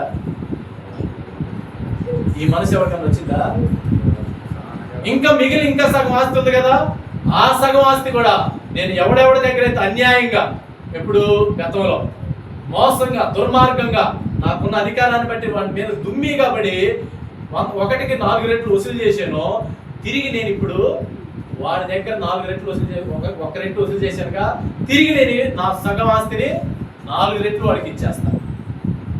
చూడు ఎంత మార్పు, ఎంత మనసు మారిపోయింది. ఆమేన్. ఇది అమూల్యమైన ముత్యానుకునే మొట్టమొదటి క్వాలిఫికేషన్. వీరి కోసమే దేవుడు తన దైవత్వాన్ని మొత్తాన్ని వదిలిపెట్టి ఈ లోకానికి వచ్చి వాక్యము చేత ఉదక స్నానం జరిగిస్తా ఉన్నాడంట దేవుడు.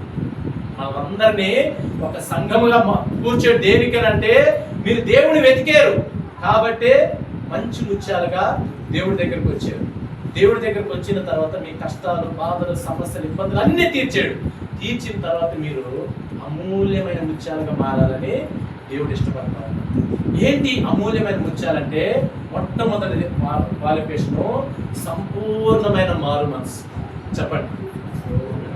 అమూల్యమైన ముత్యాలకున్న మొట్టమొదటి క్వాలిఫికేషను సంపూర్ణమైన మారు మనసు. అంటే ఏంటంటే, ఒకప్పుడు నువ్వు దుర్మార్గుడుగా, దోషిగా, అన్యాయంగా సంపాదించే ఉన్న వ్యక్తివి, ఇప్పుడు నీ మనస్సంతా మారిపోయి తిరిగి ఎవరి మీద అయితే నువ్వు అన్యాయంగా తీసుకున్నావో తిరిగి నీ దగ్గర ఉన్నది పూర్తిగా ఇచ్చేటట్టుగా ఉండాలి. ఆమేన్. ఒకప్పుడు నువ్వు ఎదుటోళ్ళ మీద అన్యాయంగా, దౌర్జన్యంగా, గయ్యాలి గంపలాగా పడేస్తున్న వ్యక్తివి, ఇప్పుడు వాళ్ళు ఏమంటున్నా సరే నువ్వు సమాధానం ఉండాలి. ఇది మారు మనసు. ఆమేన్. ఇది సంపూర్ణమైన మారు మనసు. ఒకప్పుడు నువ్వు నీ కంటికి కనపడితే అవతలోడదైనా సరే అట్లా మడత పెట్టి ఎవరికి తెలియకుండా ఎత్తుకొని వెళ్ళిపోయి దొంగతనం చేసే బుద్ధి ఉన్న నీవు ఇప్పుడు ప్రభు దగ్గరకు వచ్చిన తర్వాత, ప్రభు నీకు అర్థమైన తర్వాత, ప్రభు నీ కష్టాలన్నీ తీర్చి నిన్ను మంచి ముత్యంగా మార్చిన తర్వాత నీవు అమూల్యమైన ముత్యంగా మారాలని ప్రభు ఇష్టపడుతున్నాడు. అది ఎలాగనంటే, ఇప్పుడు నీవు నీ కంటి ముందు పరాయుడు సొమ్ము ఉన్నా, నీ కంటి ముందు పరాయుడు సొమ్ము ఉన్నా నువ్వు దాన్ని వంక కూడా చూడొద్దు, దాన్ని ముట్టను కూడా ముట్టొద్దు. ఆమేన్. ఇది అమూల్యమైన లక్షణం, సంపూర్ణమైన మారు మనసు. మన మనసు ఒప్పిద్దా? మన మనసు ఒప్పిద్దా? హల్లెలూయా. మన కొంతమంది ఉంటారు ప్రభువుని అమూల్యమైన ముత్యం. ఇప్పుడు ఒకసారి ఒక వ్యక్తి దేవుడు నమ్ముకున్నాడు, నమ్ముకున్న తర్వాత ఒక కొట్టుకెళ్ళాడు అంట సరుకులు తీసుకొద్దామని. సరుకులు తీద్దామని వెళ్ళిన తర్వాత 50 రూపాయలు ఇచ్చి ఒక 20 రూపాయలకి సామాన్ తీసుకున్నాడు. 20 రూపాయలకి సామాన్ తీసుకొని చిల్లర ఇయ్యాలన్నమాట. ఆ ఇచ్చే ఆయన ఏం చేశాడంటే 500 చిల్లర ఇచ్చాడు. ఎంత? 500, 20 రూపాయలు కట్ చేసుకొని 480 రూపాయలు ఇచ్చాడు. ఏది ఇచ్చింది ఎంత? ఆయన ఇచ్చింది ఎంత? 20 రూపాయలు సరుకులు, మళ్ళీ 480 రూపాయల డబ్బులు ఇచ్చేసేస్తే జోబులు పెట్టుకొని ఇక వచ్చేసేసి. ఎవరైనా చర్చికి వెళ్ళే వ్యక్తి, ఎవరు? చర్చికి వెళ్ళే వ్యక్తి వచ్చి ప్రార్థన చేస్తున్నాడట. యేసయ్య స్తోత్రం నాయనా, ప్రార్థన పాటలు అన్నీ చేస్తా ఉన్నాడట. దేవుడు వాక్యంతో మాట్లాడుతున్నాడు.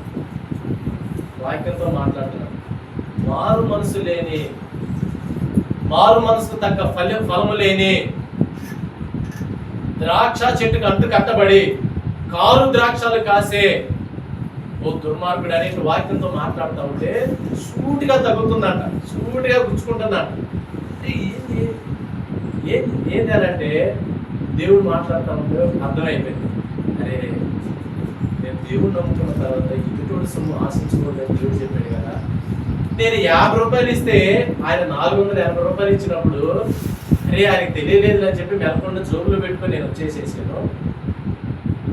దేవుడు నాతో మాట్లాడుతూ ఉన్నాడు అని చెప్పి అప్పుడు మారు మనసు పొంది సేవకుడి దగ్గరికి వచ్చి లప్పకాయలు వేసుకుని, అయ్యా నేను తప్పు చేసిన నన్ను క్షమించండి, నా గురించి ప్రార్థన చేయండి అయ్యా అని చెప్పి ప్రార్థన చేయించుకొని తిరిగి ఆ డబ్బులు నేను మళ్ళీ ఇస్తానయ్యా అని చెప్పి పోయి మళ్ళీ ఆ కొట్టి వ్యక్తికి చెప్పి, అయ్యా పలానా రోజులు పలానప్పుడు నేను వచ్చి నీకు ఇచ్చింది 50 రూపాయలే, కానీ నువ్వు నాకు తిరిగి 480 రూపాయలు ఇచ్చావయ్యా.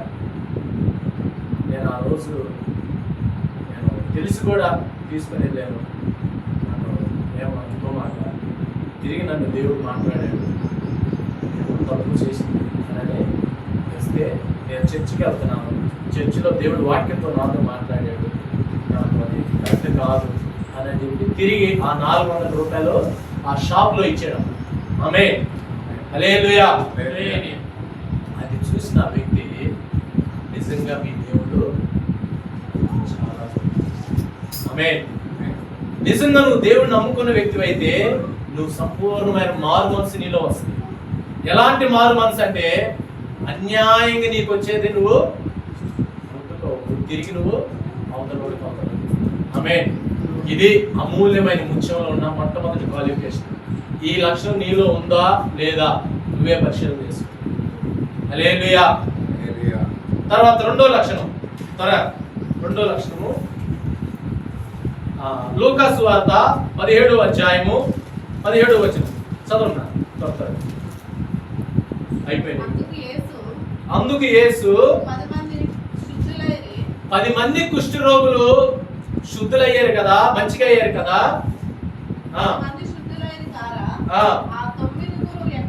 ఆ 9 మంది ఎక్కడ? ఈ ఒక్కడు అన్యుడు తప్ప దేవుణ్ణి మహిమపరచడానికి. హల్లెలూయా. దేవుడి దగ్గరికి, యేసు ప్రభు దగ్గరికి 10 మంది కుష్ఠరోగులు వచ్చారంట. వస్తే దేవుడు వాళ్ళందరినీ మీరు వెళ్ళండి, మీకు కుష్ఠరోగం తగ్గిపోయిందని చెప్పాడు. వెళ్తా ఉన్నారు, అందరికీ కుష్ఠరోగం తగ్గిపోయింది.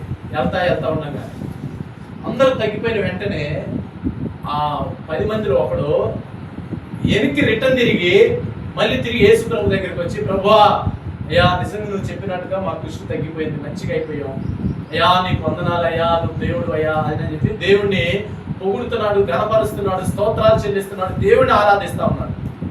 ఎంతమంది బాగుపడ్డది? ఎంతమంది వచ్చింది? ఎంతమంది?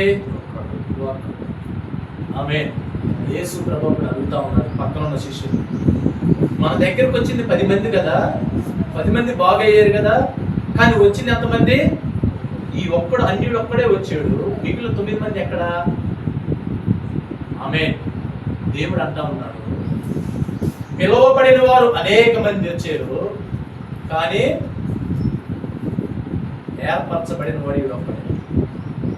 మంచి ముత్యాలని చెప్పుకునే వాళ్ళు చాలా మంది చర్చిలకు వచ్చి బాగుపడుతున్నారు, కానీ దేవుడికి నచ్చినట్టుగా భక్తి చేసేది ఇదిగో ఈడొక్కడే. ఆమె రెండో లక్షణం, అమూల్యమైన ముత్యానికి ఉన్న రెండో లక్షణం ఏంటంటే, దేవుడి చేత మేలు పొందుకున్న నీవు తిరిగి దేవుడి దగ్గరికి కృతజ్ఞత కలిగి దేవుడి దగ్గరికి వస్తావు. ఆమె ఇది అమూల్యమైన ముత్యానికి ఉన్న రెండో లక్షణం. మొదటి లక్షణము సంపూర్ణమైన మారు మనసు అయితే, రెండవ లక్షణం ఏంటంటే నువ్వు కృతజ్ఞత కలిగి ఉంటావు దేవుడి సన్నిధిలో. ఆమె దేవుడు అయితే మమ్మల్ని దీవించాలి, ఆశీర్వదించాలి, పాస్టర్ గారు ప్రార్థన చేయండి, గట్టిగా చేయబెట్టి ఒత్తి మరీ చేయండి, మా మీద నెత్తి మీద మంచిగా దీవించబడాలి అంటారు, ప్రార్థన చేయించుకుంటారు, దేవుళ్ళు పొందుకుంటారు, తిరిగి దేవుడి సన్నిధిలో కృతజ్ఞత కలిగి దేవుణ్ణి ఘనపరచరు, దేవుణ్ణి మహిమపరచరు. యేసయ్య అడుగుతా ఉన్నాడు, 10 మంది బాగుపడ్డారు కదా, కానీ ఒక్కడే వచ్చాడేంటి అంటే, అమూల్యమైన ముత్యము ఒక్కటే కనపడింది యేసయ్య కాడ. ఆమేన్. ప్రియులారా, సంగమా, దేవుడు అంటా ఉన్నాడు, ఆయన అమూల్యమైన ముత్యం కోసం తన ఆస్తినంతా అమ్మి ఈ అమూల్యమైన ముత్యాన్ని తీసుకోవడానికి వచ్చాడంట. మరి నువ్వు అలా ఉన్నావా? నువ్వు అలా ఉంటే నా ప్రభు అంటున్నాడు, నిన్ను ఆ పరలోక రాజ్యాన్ని ఎత్తుకొని వెళ్తాడు, ఈ అమూల్యమైన ముత్యాన్ని. ఆమేన్. హల్లెలూయా, హల్లెలూయా. లేకపోతే అందరిలాగానే వచ్చావు, దేవుడి చేత దీవించబడ్డావు, సడీ చప్పుడు లేకుండా మాకెందుకులే, ఇచ్చేళ్ళే, కానీ మేము చెప్పంలే, దేవుని స్తుతించంలే, దేవుడి సన్నిధిలో సాక్ష్యాలు మేము చెప్పంలే అని ఆ 9 మంది లెక్క ఒక స్వార్థపూరితమైన బ్రతుకును బ్రతుకుతావా? దేవుడు అంటా ఉన్నాడు, పిలువబడ్డారు, చాలా మంది వచ్చారు సన్నిధికి, కానీ ఏర్పరచబడిన వారు కొందరే. జాగ్రత్త, నీవు వస్తున్నావు, కానీ ఏర్పరచబడిపోయిన అమూల్యమైన ముత్యం లిస్టులో ఉన్నావా? విడవబడే దాంట్లో ఉన్నావా? నువ్వే పరిశీలన చేసి. ఆమేన్. ఇది రెండో లక్షణం, కృతజ్ఞత కలిగి ఉండే లక్షణము, అమూల్యమైన ముత్యం యొక్క లక్షణం. మూడవ లక్షణం చదువుదాం. మార్కు సువార్త 5వ అధ్యాయము 15వ వచనం. త్వరగా చివరికి వచ్చేసి ముగించుతాం. మార్కు సువార్త 5వ అధ్యాయం 17. చదవండి. జనులు జరిగినది చూడటానికని వెళ్ళి యేసు ప్రభు దగ్గరికి వచ్చి, సేన అనే 2000 దయ్యాలు పట్టిన వాడు స్వస్థత పొందుకొని మంచి బట్టలు ధరించుకొని మంచి స్వస్థచిత్తుడై యేసు ప్రభు దగ్గర కూర్చొని ఉండటం చూసి అందరూ భయపడ్డారు. ఆమేన్. ఏంటి మూడో అమూల్యమైన ముత్యపు లక్షణం అని అంటే, యేసు ప్రభు దగ్గర కూర్చొని ప్రభువుని ఆయన హృదయంలో నింపుకోవడం, ఆయన్ని ధ్యానించుకోవడం. ఆమేన్. ఈ 2000 దయ్యాలు పట్టినోడిని దేవుడు స్వస్థపరిచి బాగు చేశాడు. చేసిన తర్వాత ఈడు మంచి బట్టలు కట్టుకొని ఎక్కడ పోయాడు? భార్య దగ్గరగా. మంచిగా అయిపోయినాయి, ఇక్కడ మంచిగా ఆరోగ్యం మంచిగా వచ్చింది. 2000 దయ్యాలు బట్టి సమాధులు బతికి ఇన్నాళ్ళు భార్యని బిడ్డల్ని అన్ని వదిలిపెట్టా. ఇప్పుడు పోయి నా భార్య బిడ్డల్ని వేసుకొని రత్న హోటల్కి వెళ్ళి మంచిగా బిర్యానీ తినాలా, మంచిగా జూ పార్క్ వెళ్ళాలా, మంచిగా చార్మినార్ తిరగాల, మంచిగా హుస్సేన్ సాగర్ తిరగాల, మంచి టూర్లు వేయాల. ఇన్నాళ్ళు నా ఫ్యామిలీని వదిలిపెట్టి నేను ఎంతో కష్టాలు పడ్డా, ఇప్పుడు నా ఫ్యామిలీ గురించే నేను బతకాల. దేవుడు నన్ను బాగు చేశాడు, దయ్యాల నుంచి విడిపించాడని ఎక్కడికి వెళ్ళాడు? భార్య పిల్లల దగ్గరికి వెళ్ళాడా? దేవుడి దగ్గరికి కూర్చొని తన హృదయంలోకి దేవుణ్ణి నింపుకుంటా ఉన్నాడు. ఆమేన్, హల్లెలూయా, హల్లెలూయా. అమూల్యమైన ముత్యానికి ఉండే మూడో లక్షణం ఏంటంటే, నువ్వు దేవుడు ఇంతకుముందు దరిద్రతలో ఉన్నావు, శాపంలో ఉన్నావు, భయంకరమైన పాపంలో ఉన్నావు, లోకమంతా నిన్ను వెలివేసారు, ఎవరు నిన్ను పట్టించుకోలేదు. కానీ యేసు ప్రభు దగ్గరకు వచ్చినాక నువ్వు ఒక్కొక్కటి అన్ని పోయినాయి, మంచిగా అయిపోయావు. మంచిగా అయిపోయిన తర్వాత నీవు ఈ సేనా దయ్యములు పట్టిన వాడి లెక్క అంత మంచిగా అయిపోయి ప్రభు దగ్గర ఉండి ప్రభువుని నింపుకుంటున్నావా? తన వాక్యాన్ని పొందుకుంటున్నావా? తన వాక్యానుసారంగా జీవిస్తున్నావా?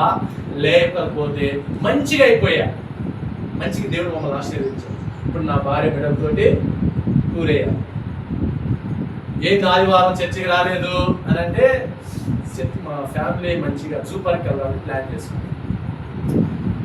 దేవుడు బాగు చేసినాక ఆదివారం చర్చికి రాకుండా యాడికి ప్లాన్ చేసుకున్నారు? కొంతమంది జూ పార్క్ ప్లాన్, కొంతమంది రెస్టారెంట్కి ప్లాన్ చేసుకున్నారు, కొంతమంది బంధువులు వచ్చారు కాబట్టి సంతోషంగా పండుగ చేసుకుంటారు. ఎక్కడికి రాకుండా ప్రభు దగ్గరికి వచ్చి ప్రభువుని నింపుకోకుండా ఇళ్ళ కాడ చుట్టాలు వచ్చారని చెప్పి పండుగలు చేసుకుంటాం.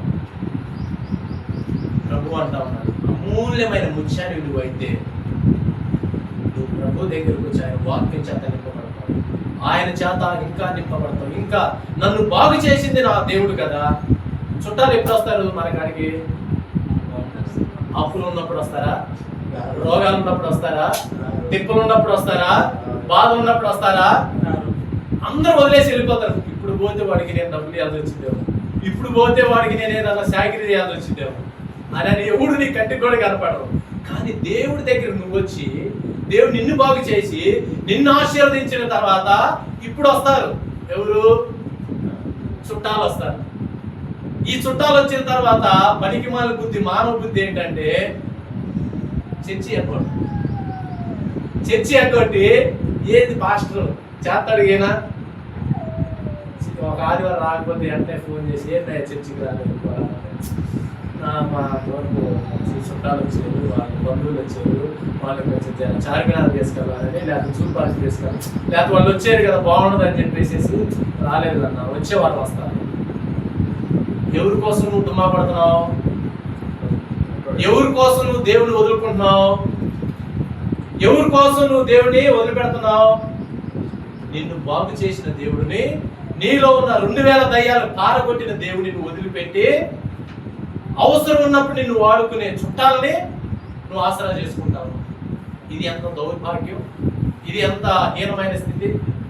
దేవుడు అంటా ఉన్నాడు, నువ్వు అమూల్యమైన ముత్యంగా మారాలంటే ఆమేన్. నాకు అయిపోయింది, దగ్గరకు వచ్చేసి మూడవ లక్షణం, అమూల్యమైన లక్షణం అంటే నువ్వు దేవుడి చేత మేలు పొందుకున్న తర్వాత నువ్వు దేవుడికి ఎప్పటికీ నువ్వు వదిలిపెట్టవు. నిజమైన అసలు శిశులైన ముత్యాలమైంది. ఆమేన్. నువ్వు దేవుడి చేతను ఇక్కడే తేలిపోతుంది. మన అమూల్యమైన ముత్యమా, డూప్లికేట్ ముత్యమా, 100 రూపాయల ముత్యమా, లక్షల విలువ చేసే ముత్యమా, ఇక్కడే నిన్ను వెల కట్టొచ్చు. నీ భక్తి ఏంటో. ఆమేన్. ప్రభు ఆశపడతా ఉన్నాడు. ప్రియ సంగమా, పిలువబడ్డ వాళ్ళు చాలా మంది ఉన్నారు, కానీ ఏర్పరచబడిన వారు కొంతమంది. వారే అమూల్యమైన ముత్యాలు. ఆమేన్. ఈ అమూల్యమైన ముత్యాల్లో మూడో లక్షణం ఏంటంటే, ఎప్పుడు ప్రభు సన్నిధి ఉంటుందా, ఎప్పుడు ప్రార్థన ఉంటుందా, నేను క్షణం కూడా లేట్ చేయొద్దు, నా ప్రభు దగ్గరికి వెళ్ళిపోవాలి అని దేవుణ్ణి నింపుకోవడానికి, వాక్యం చేత బలపడటానికి, వాక్యం చేత ఆదరించబడటానికి, వాక్యం చేత ధైర్యాన్ని పొందుకోవడానికి ప్రభు దగ్గరికి వస్తారా? ఆమేన్. ఇది అమూల్యమైన లక్షణం. ఎన్నో లక్షణం ఇది? మూడవ లక్షణం. తర్వాత నాలుగోది, త్వరగా 4వ లక్షణం. మొదటి సమూయేలు గ్రంథము 17వ అధ్యాయము 26. త్వరగా తీయాలి, స్పీడ్గా. అమూల్యమైన ముత్యానికి ఉన్న 4వ లక్షణం. ఎందుకు దేవుడు అమూల్యమైన ముత్యానికి తన ఆస్తినంతా అమ్మేసాడనంటే, తన దైవికాన్ని మొత్తం పక్కన పెట్టి తన ప్రాణాన్ని కూడా అర్పించాడంటే ఈ అమూల్యమైన ముత్యానికి ఉన్న లక్షణాలు చాలా గొప్పవి. వాటిలో 4వ లక్షణం చదవండి. 1 సమూయేలు గ్రంథం 17వ అధ్యాయం 26వ వచనం త్వరగా. దావీదు జీవము కలిగిన దేవుని సైన్యమును తిరస్కరించుటకు ఈ సున్నతి లేని ఫిలిస్తీయుడు ఎంతటి వాడు, వాడిని చంపి ఇశ్రాయేలీల నుండి ఈ నింద తొలగించిన వానికి చాలు. నాకెళ్ళి చూడు, అమూల్యమైన లక్షణానికి ఉండే 3వది ఏంటో తెలుసా? 4వ లక్షణం, శత్రువుకి ఎదురు నిలబడి సవాల్ విసురుతా ఉంటుంది. ఇది అమూల్యమైన లక్షణం. ముత్యానకుండా 4వ లక్షణం. ఎవరికి ఎదురు నిలబడితే? శత్రువు. ఎవరు మన శత్రువు? సైతాన్. వీడేం చేస్తాడు? మనకి ఆటంకాలు కలిగిస్తాడు, మనకి వ్యతిరేకతను కలిగిస్తాడు. ఈ వ్యతిరేకతలు ఆటంకాలు వచ్చినప్పుడు ఏం చేయాలి? నువ్వు దానికి ఎదురు నిలబడాలి. ఆమేన్, హల్లెలూయా. దానికి ఎదురు నిలబడ్డాడు దావీదు. 40 రోజుల నుంచి గోలియాతు సవాల్ విసురుతా ఉన్నాడు. ఎవడైనా వచ్చి నన్ను ఓడించి ఈ రాజ్యాన్ని మీరు గెలవండి. ఆమేన్. కానీ ఇక్కడ దావీదు సవాల్ విసురుతా ఉన్నాడు. ఈ సున్నతులేని ఫిలిస్తీయుడు జీవము కలిగిన ఈ దేవుని సైన్యాన్ని దృఢీకరించడానికి వాడు ఏ పాటోడు? వాడిని హతమానిస్తే బహుమతి ఏంటి అని అంతా సవాలు విసురుతూ పోయి గోలియాతుని ఒక్క ఒడిశాల రాయితో కొట్టిపడేసి. ఆమె ఇలాంటి లక్షణం నీలో ఉందా? ఆమె ఇలాంటి లక్షణం నీలో ఉందా? అయితే అమూల్యమైన ముత్యాలు. ఏదైనా పరిస్థితి వ్యతిరేకంగా మారిందనుకో, ఏందో యేసు ప్రభు దగ్గర కూడా వెళ్తున్నాం కానీ పెద్ద మనకి లాభం లేదు. అన్ని కష్టాలు అవుతాయి, ఇబ్బందులే వస్తూ ఉన్నాయి. ఇంకో దేవుడు మనం చేద్దాం. ఏ దేవుడు? ఇంకో దేవుడు. అందరు వెళ్తున్నారు ఈ మధ్య, అక్కడ బాగా అవుతుందంట. కానీ ఇటు వదిలిపెట్టి అటు వెళ్ళిపోతాం, అటు వదిలిపెట్టి ఇంకో సాటకి వెళ్ళిపోతాం. ఏది కొంచెం మనకి ఎదురుగా కష్టం ఏదన్నా వస్తే దేవుడు అంటా ఉన్నాడు. ఒకసారి పేతురు పత్రిక 1 పేతురు 1వ అధ్యాయం 7వ వచనం త్వరగా సార్. 4వ లక్షణం, అమూల్యమైన లక్షణం నీలో, అమూల్యమైన లక్షణం 4వ లక్షణం. దావీదు శత్రువుకి ఎదురు నిలబడి పోరాడే లక్షణం. నశించిపోయే సువర్ణము అగ్ని పరీక్ష వలన శుద్ధి చేయబడతా ఉన్నది కదా. దానికంటే అమూల్యమైన నీ విశ్వాసము ఈ శోధనల చేత పరీక్షకు నిలిచినదై యేసు ప్రభు నీకు ప్రత్యక్షమైనప్పుడు మీకు మెప్పును మహిమయు ఘనతయు కలుగుటకు కారణమగును. ఆమేన్. మనకి ఆటంకాలు ఎందుకు వస్తాయో తెలుసా? నీలో అమూల్యమైన విశ్వాసం ఉందో లేదో తెలియటానికి. ఆమేన్. మనం ఏం చేస్తామంటే, మంచి పనిస్తే యేసయ్యా దేవుడు, మంచి ఉద్యోగం ఏదైనా మంచిగా ఏదైనా చేస్తే యేసయ్యా ఓకే, ఇక ఏదైనా మనకు మంచిగా అన్ని చేస్తే యేసయ్యా సూపర్, బాగున్నాడు, మంచి దేవుడు. దేవుడు నీవు ఈ ఆశీర్వాదాలు పెట్టుకుని వచ్చావు కదా, ఇప్పుడు నీ విశ్వాసానికి పరీక్ష పెడతాడు దేవుడు. కొన్నిసార్లు నీకు వచ్చే ఇబ్బందులు అట్లా చూస్తుంటాడు, ఏమనుకుంటా. ఇంకప్పుడు మన పరిస్థితి ఎక్కడ ఉంటుంది అంటే టైట్గా ఉంటుంది, ఆర్థికంగా ఇబ్బందిగానే ఉంటుంది, కుటుంబం నుంచి సమస్య ఉంటుంటది, ఇతరుల నుంచి మనకి ఇబ్బంది కలుగుతూ ఉంటది. కానీ దేవుడు చూస్తూ ఉంటాడు, ఏం చేయడు. ఎందుకు చూస్తూ ఉంటాడంటే, ఇక్కడ మన విశ్వాసము స్థిరమైన దేవుడి మీద ఉన్న అమూల్యమైన విశ్వాసమైన నువ్వు అమూల్యమైన నువ్వు ముఖ్యంగా మారావా, లేకపోతే అవసరాన్ని బట్టి ఏ గంటగా ఆ గుడిగా అన్నట్టుగా నువ్వు దేవుడి దగ్గరికి వచ్చేవా? నీ విశ్వాసాన్ని పరీక్షించడం దేవుడు కొన్నిసార్లు చూసి చూడనుకుంటాడు. ఇక్కడ తేలిపోయింది కొంతమంది బట్టి. అన్ని చేస్తున్నప్పుడేమో పర్లేదు, యేసు ప్రభు చేస్తాడు పని బాగా, ఓకే మాకు ఇస్తున్నాడు, పని ఇస్తున్నాడు, డబ్బులు ఇస్తున్నాడు, అంతే ఇస్తున్నాడు అంటారు, సాక్ష్యాలు చెబుతారు. కొంచెం శ్రమ కలగాలి, నేనే ఏం చేశాడు? పోతనావు, ప్రార్థన చేస్తున్నావు నువ్వు కూడా. ఏమి లాభం? గతంలో ఉన్న వాళ్ళే లాభం. గతంలో వాళ్ళు చేసింది, వీళ్ళు చేసేది, వీళ్ళు చేసేది ఇదే మంచిది మనం అని కొన్ని మన ఇళ్ళలో వినపడుతుంది. కొన్ని మనలో కూడా కలుగుతూ ఉంటాయి. బాగా ఉంటున్నప్పుడేమో దేవుడి దగ్గర ఉత్సాహంగా వస్తాం, పాటలు ఎగిరెగిరి పాడతాం, లేకపోతే ముందుగా వస్తాం. కొంచెం ఏదైనా సమస్య వచ్చినప్పుడు మనం కూడా చర్చిగా వెళ్తాం, అన్ని ఇబ్బందులే అల్లాలే చిన్నగా నమ్ముకున్నాగా తప్పదుగా, చర్చికి వెళ్ళాలిగా, వెళ్ళకపోతే మళ్ళీ భాష గారు మళ్ళీ మాట్లాడుతుంటారు. మహానే ఏది పెడితే అంటాడు. ఇక ఆయన కన్నా మనం తప్పకుండా వెళ్ళాలి ఆ మాట కన్నా ఎందుకు బాగు అని దేవుళ్ళు నీరసించుకుని మాట్లాడు. అక్కడ దేవుడు అంటా ఉన్నాడు, నీ విశ్వాసం ఎక్కడ? దావీదు అంటా ఉన్నాడు, నీరసించుకోవాలా, శత్రువును చూసి ఎదిరిస్తా ఉన్నాడు. ఈ పరిస్థితి ఏపాటిది? ఆ గోలియాతు ఏపాటోడు? నా దేవుడు నాకు అండగా ఉండగానే విశ్వాసాన్ని నిలబెట్టుకున్నాడు. ఇది 4వ అమూల్యమైన ముఖ్యానికి ఉండే లక్షణం. శత్రువుకి పరిస్థితులకి ఏం చేస్తుంది? ఎదురు నిలబడతాడు, పోరాడతాడు. ఆమేన్. ఇంకా నువ్వు పరిస్థితులు వ్యతిరేకంగా ఉన్నప్పుడు భక్తి ఇంకా ఎక్కువ చేయాలి. కానీ చాలా మంది భక్తి తగ్గిపోతుంది పరిస్థితులు ఎదురైనా. హల్లెలూయా. కాబట్టి జాగ్రత్త పరిశీలన చేసుకోండి. దేవుడు చాలా మంది వస్తున్నారు సంఘానికి, కానీ దేవుడు అంటా ఉన్నాడు, అమూల్యమైన దాని కోసమే నేను వెతుకుతున్నాను. ఆమేన్. నువ్వు వచ్చినట్టుగా పోవద్దు, అమూల్యమైన ముత్యానిగా మారాలి. అమూల్యమైన ముత్యంగా మారాలంటే, అమూల్యమైన ముత్యానికి 4వ క్వాలిఫికేషన్ ఏంటంటే, ఏ పరిస్థితి నీకు ఎదురొచ్చినా ధైర్యంగా దానికి నువ్వు నిలబడి ప్రభువునే కనపరుస్తావు. బాగున్నప్పుడు యేసయ్య, బాగలేనప్పుడు పిచ్చయ్య అతను. ఆమేన్. అమూల్యమైన లక్ష్యం ఏంటంటే నిలబడతావు కూడా అంటే. ఆమేన్. ఇది 4వ లక్ష్యం. చివరిగా 5వ లక్ష్యం చదువుదాం. మార్కు సువార్త 12వ అధ్యాయము 41 నుంచి 44 వరకు చదువు. 5వ లక్ష్యం. ఇంకొక లక్షణం ఉంది, ఎవరు?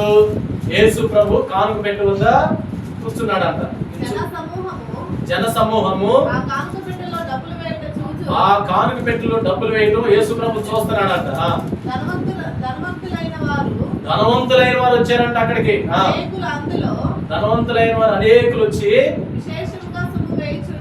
ధనవంతులు కానుక ఎట్టేస్తారు? ఎక్కువ వేస్తారు. వేసారంట, అందరూ వేస్తున్నారు. ఒక్క బీదుగురాలు వచ్చిందంట ఆ చర్చిలోకి. వచ్చి ఎన్ని కాసులు? ఎన్ని చెప్పండి? 2 కాసులు వేసింది. వేయగా ఆ శిష్యులను చూసి, కానుక పెట్టెలో డబ్బులు వేసిన వారందరికంటే ఈ బీద విధవరాలు చాలా ఎక్కువ వేసిందని మీతో నిశ్చయంగా చెప్పుచున్నాను. ఒక్క నిమిషం. ఎన్ని వేసింది బీద విధవరాలు? 2 కాసులు. ధనవంతులు విస్తారంగా వేసారంట. కానీ యేసు ప్రభు ఎవరిని చెబుతున్నాడు? ఈమె ఎక్కువ వేసిందని చెబుతున్నాడు. ఇప్పుడు వారందరూ వాళ్ళకి కలిగిన సమృద్ధిలో నుంచి వేసేరు, కానీ ఈమె మాత్రము తనకి ఏమీ లేదు. తనకున్నది ఆమెకున్నది ఆ 2 కాసులే. ఆ జీవనానికి సరిపడే ఆ 2 కాసులే మొత్తం వేసేసిందంట కానుక. ఆమేన్. ఇది విచిత్రం. హల్లెలూయా. ఏంటి 5వ లక్షణం? అమూల్యమైన ముత్యానికి ఉండే లక్షణము అని అంటే, దేవుణ్ణి అత్యధికంగా ప్రేమిస్తుంది.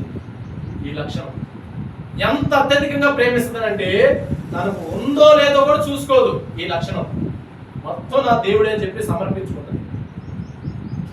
చర్చికి చాలా మంది వచ్చారు, అంతా అయిపోయింది, లాస్ట్ కానుకల సమర్పణ. యేసు ప్రభు సేమ్ ఎట్లానే ఉండి చూస్తున్నాడు అంటే, కానుకల బాక్స్కి వెళ్ళే చూస్తున్నాడు. చాలా కోటీసులు వచ్చారు, ధనవంతులు వచ్చారు, అందరూ వచ్చారు.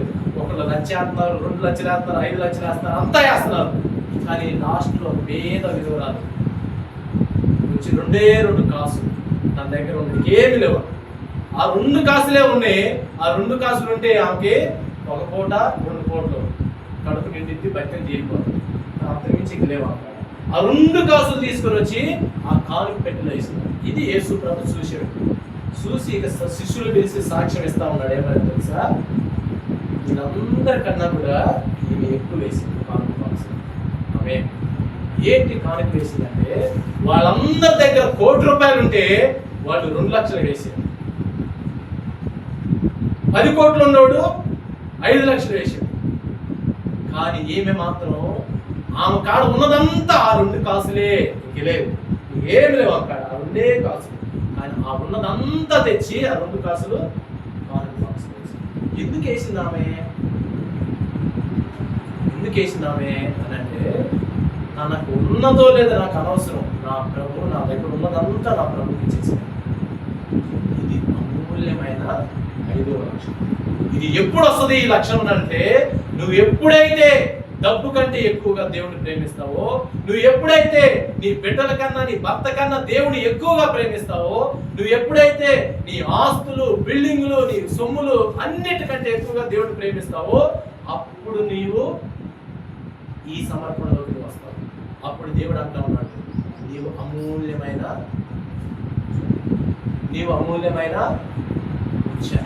ఆమేన్. ఇంతగా నువ్వు ప్రేమిస్తే దేవుడిని, అమూల్యమైన లక్షణం. హల్లెలూయా. అలాగని చెప్పి నీకు ఉన్నదంతా వేసేమని దేవుడు అడగడు. కానీ అంతగా నువ్వు ప్రేమిస్తున్నావా, అదొక్కటే చూస్తావు. అంతగా నువ్వు చూస్తున్నావా, అంతగా ప్రేమిస్తున్నావా? ఒకవేళ అవకాశం వస్తే నువ్వు అంత పని చేయగలవా, అంత తీర్మానం చేయగలవా? ఆ పేద విధవరాలు ఇచ్చినట్టుగా. లేకపోతే దాచిపెట్టుకొని మాకే లేదయ్యా, నీకేమిచ్చావు నీ మందిరానికి అని సాదాసీదాగా నీ భక్తి తేలిపోయేటట్టున్నావా? ఇది 5వ లక్షణం. ఆమేన్. అమూల్యమైన ముఖ్యం ఉన్న లక్షణం. అందుకే నీ కోసం ప్రాణం పెట్టింది. హల్లెలూయా. ఎందరో మంది ఇలా సమర్పించుకున్న ఆయన బిడ్డలు ఉన్నారు.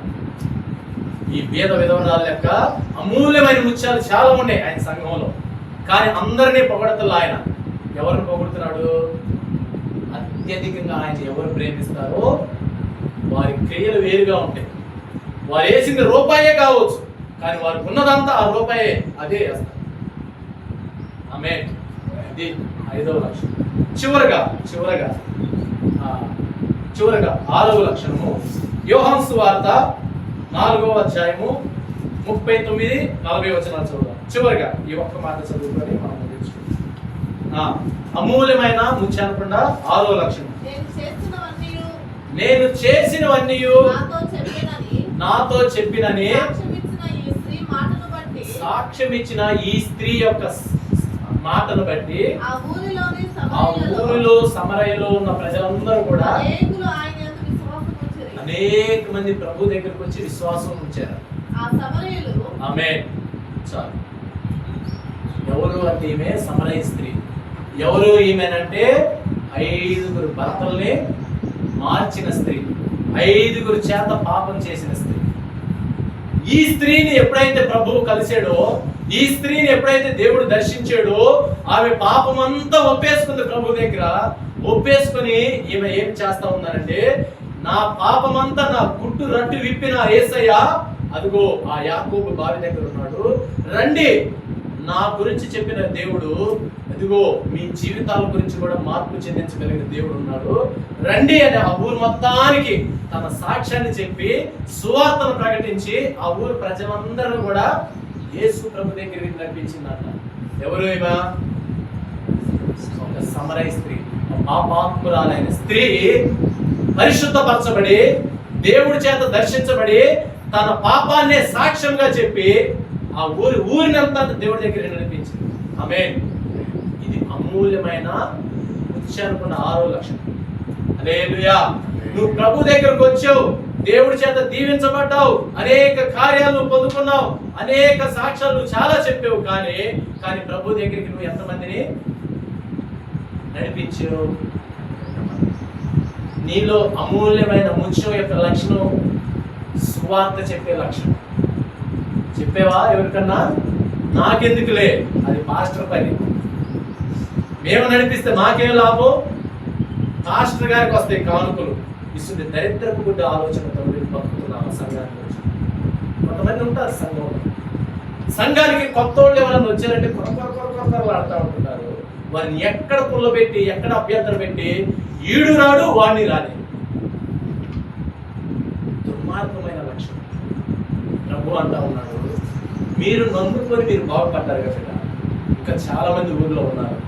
వారిని కూడా నేను మీ సాక్ష్యాన్ని మార్చినట్టుగా మీ సాక్ష్యాలు చెప్పి నా సన్నిధికి నడిపించండి. కొంతమంది వారి జీవితాల్లో కూడా నేను వెలుగుగా నేను ఉంటాను అని ప్రభు సువార్తని మీరు ప్రకటించండి అని దేవుడు చెబితే, మనమేమో వచ్చిన వాళ్ళని మాత్రము ఎట్లా పంపించాలని చూస్తున్నాం. ఆమె ఎట్లా వాళ్ళు అభ్యంతరపడి సంఘానికి రాకుండా చిందరవందర అయిపోయేటట్టుగా ప్రవర్తిస్తూ ఉన్నాం. నువ్వు అమూల్యమైన ముత్యానివేనా, పనికి మాల పిచ్చి ముత్యానివా?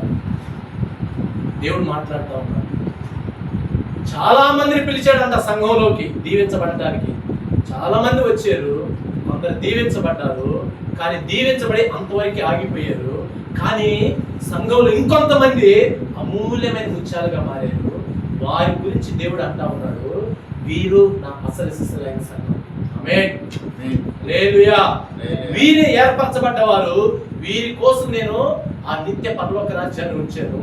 వీరి లక్షణాలు ఏంటంటే, మొదటి లక్షణం, వీరు సంపూర్ణ మారు మనసు కలిగి ఉంటారు. ఒక్కసారి ప్రభువులోకి వచ్చినాక తిరిగి పాపం జోలిపోరు. ఆమేన్. ఇది సంపూర్ణమైన మారు మనసు. రెండవ లక్షణం ఏంటి?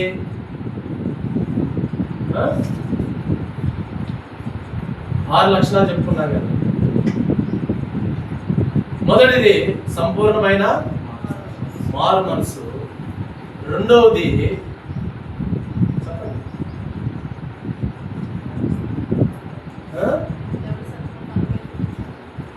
కృతజ్ఞత కలిగిన మనసు. ప్రభు దగ్గరకు వచ్చిన తర్వాత నిన్ను బాగు చేసాడు. 10 మంది కుష్ఠరోగులకు చేస్తే కృతజ్ఞత కలిగిన ఒక్కడే వచ్చాడు ప్రభు దగ్గరికి తిరిగి. అది కృతజ్ఞత. దేవుడు నీకు మేలు చేసినప్పుడు మళ్ళీ తిరిగి దేవుడి దగ్గరికి నువ్వు రావాలి. నీకు ఎందులో మేలు చేసాడు అందుని గురించి దేవుడికి కనపరచాలి. హల్లెలూయా. ఒకటి సంపూర్ణమైన మారు మనసు ఉండాలి, అమూల్యమైన లక్షణం. రెండోది కృతజ్ఞత కలిగి ఉండాలి. మూడోది చెప్పండి, అమూల్యమైన లక్షణం.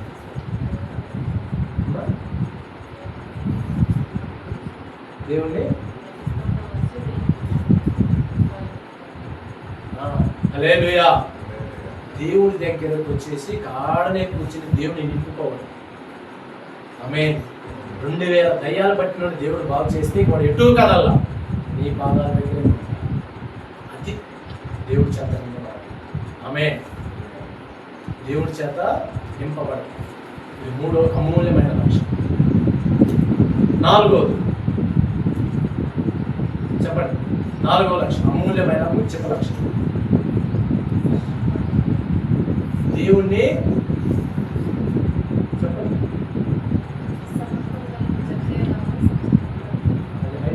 మారు మనసు. హల్లెలూయా.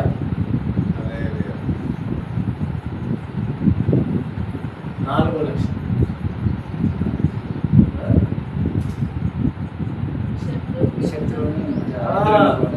హల్లెలూయా. అంటే మిమ్మల్ని తవ్వితే కానీ రాదు బయటకు. ధననిధి, డబ్బులు, బంగారం బయటకు వచ్చినట్టు రాదు. 4వ లక్షణం ఏంటంటే శత్రువుకి ఎదురు నిలబడటం. దేవుళ్ళలో నువ్వు నమ్మకంగా అమూల్యమైన ముత్యాలు అయితే, సమస్య వచ్చింది, బాధలు వచ్చింది అని చెప్పేసి దేవుళ్ళలో సనుక్కోవు, గొనుక్కోవు, రకరకాల ఇబ్బంది పడవు. ఈ సమస్య ఏంటి, నాకు ఎక్కువేమో, నా దేవుడికి ఎక్కువ కాదు, అవతల విసిరిపడేస్తాడు. దావీదులాగా నిలబడి ఆ సమస్యని ఢీకొడతాం. ఆమేన్. ఇది అమూల్యమైన లక్షణం యొక్క 4వ లక్షణం, ముత్యం యొక్క 4వ లక్షణం. 5వ లక్షణం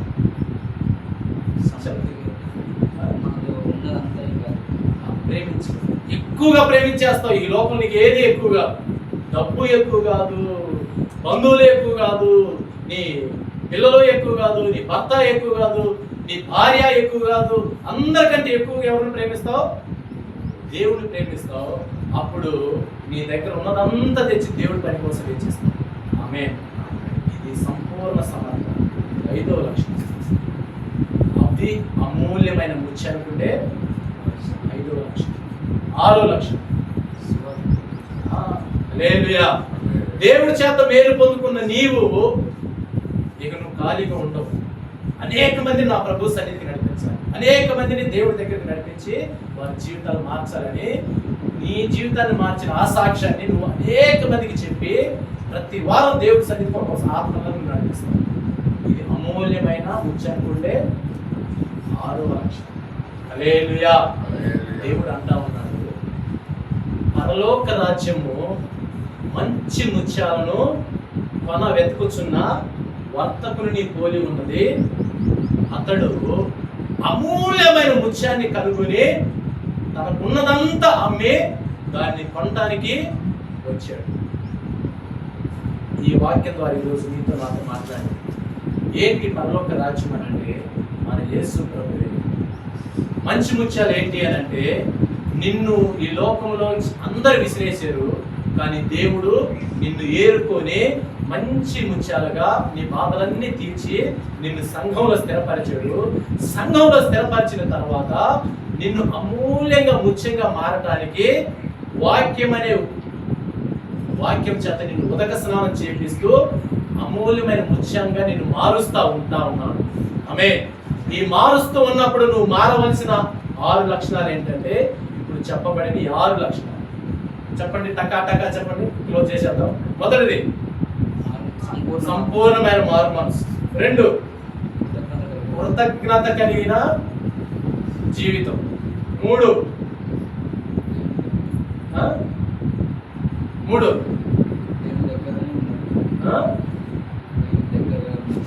దేవుణ్ణి నింపుకోవడం. ఆమేన్. దేవుడి దగ్గరగా ఉండడం. హల్లెలూయా. 4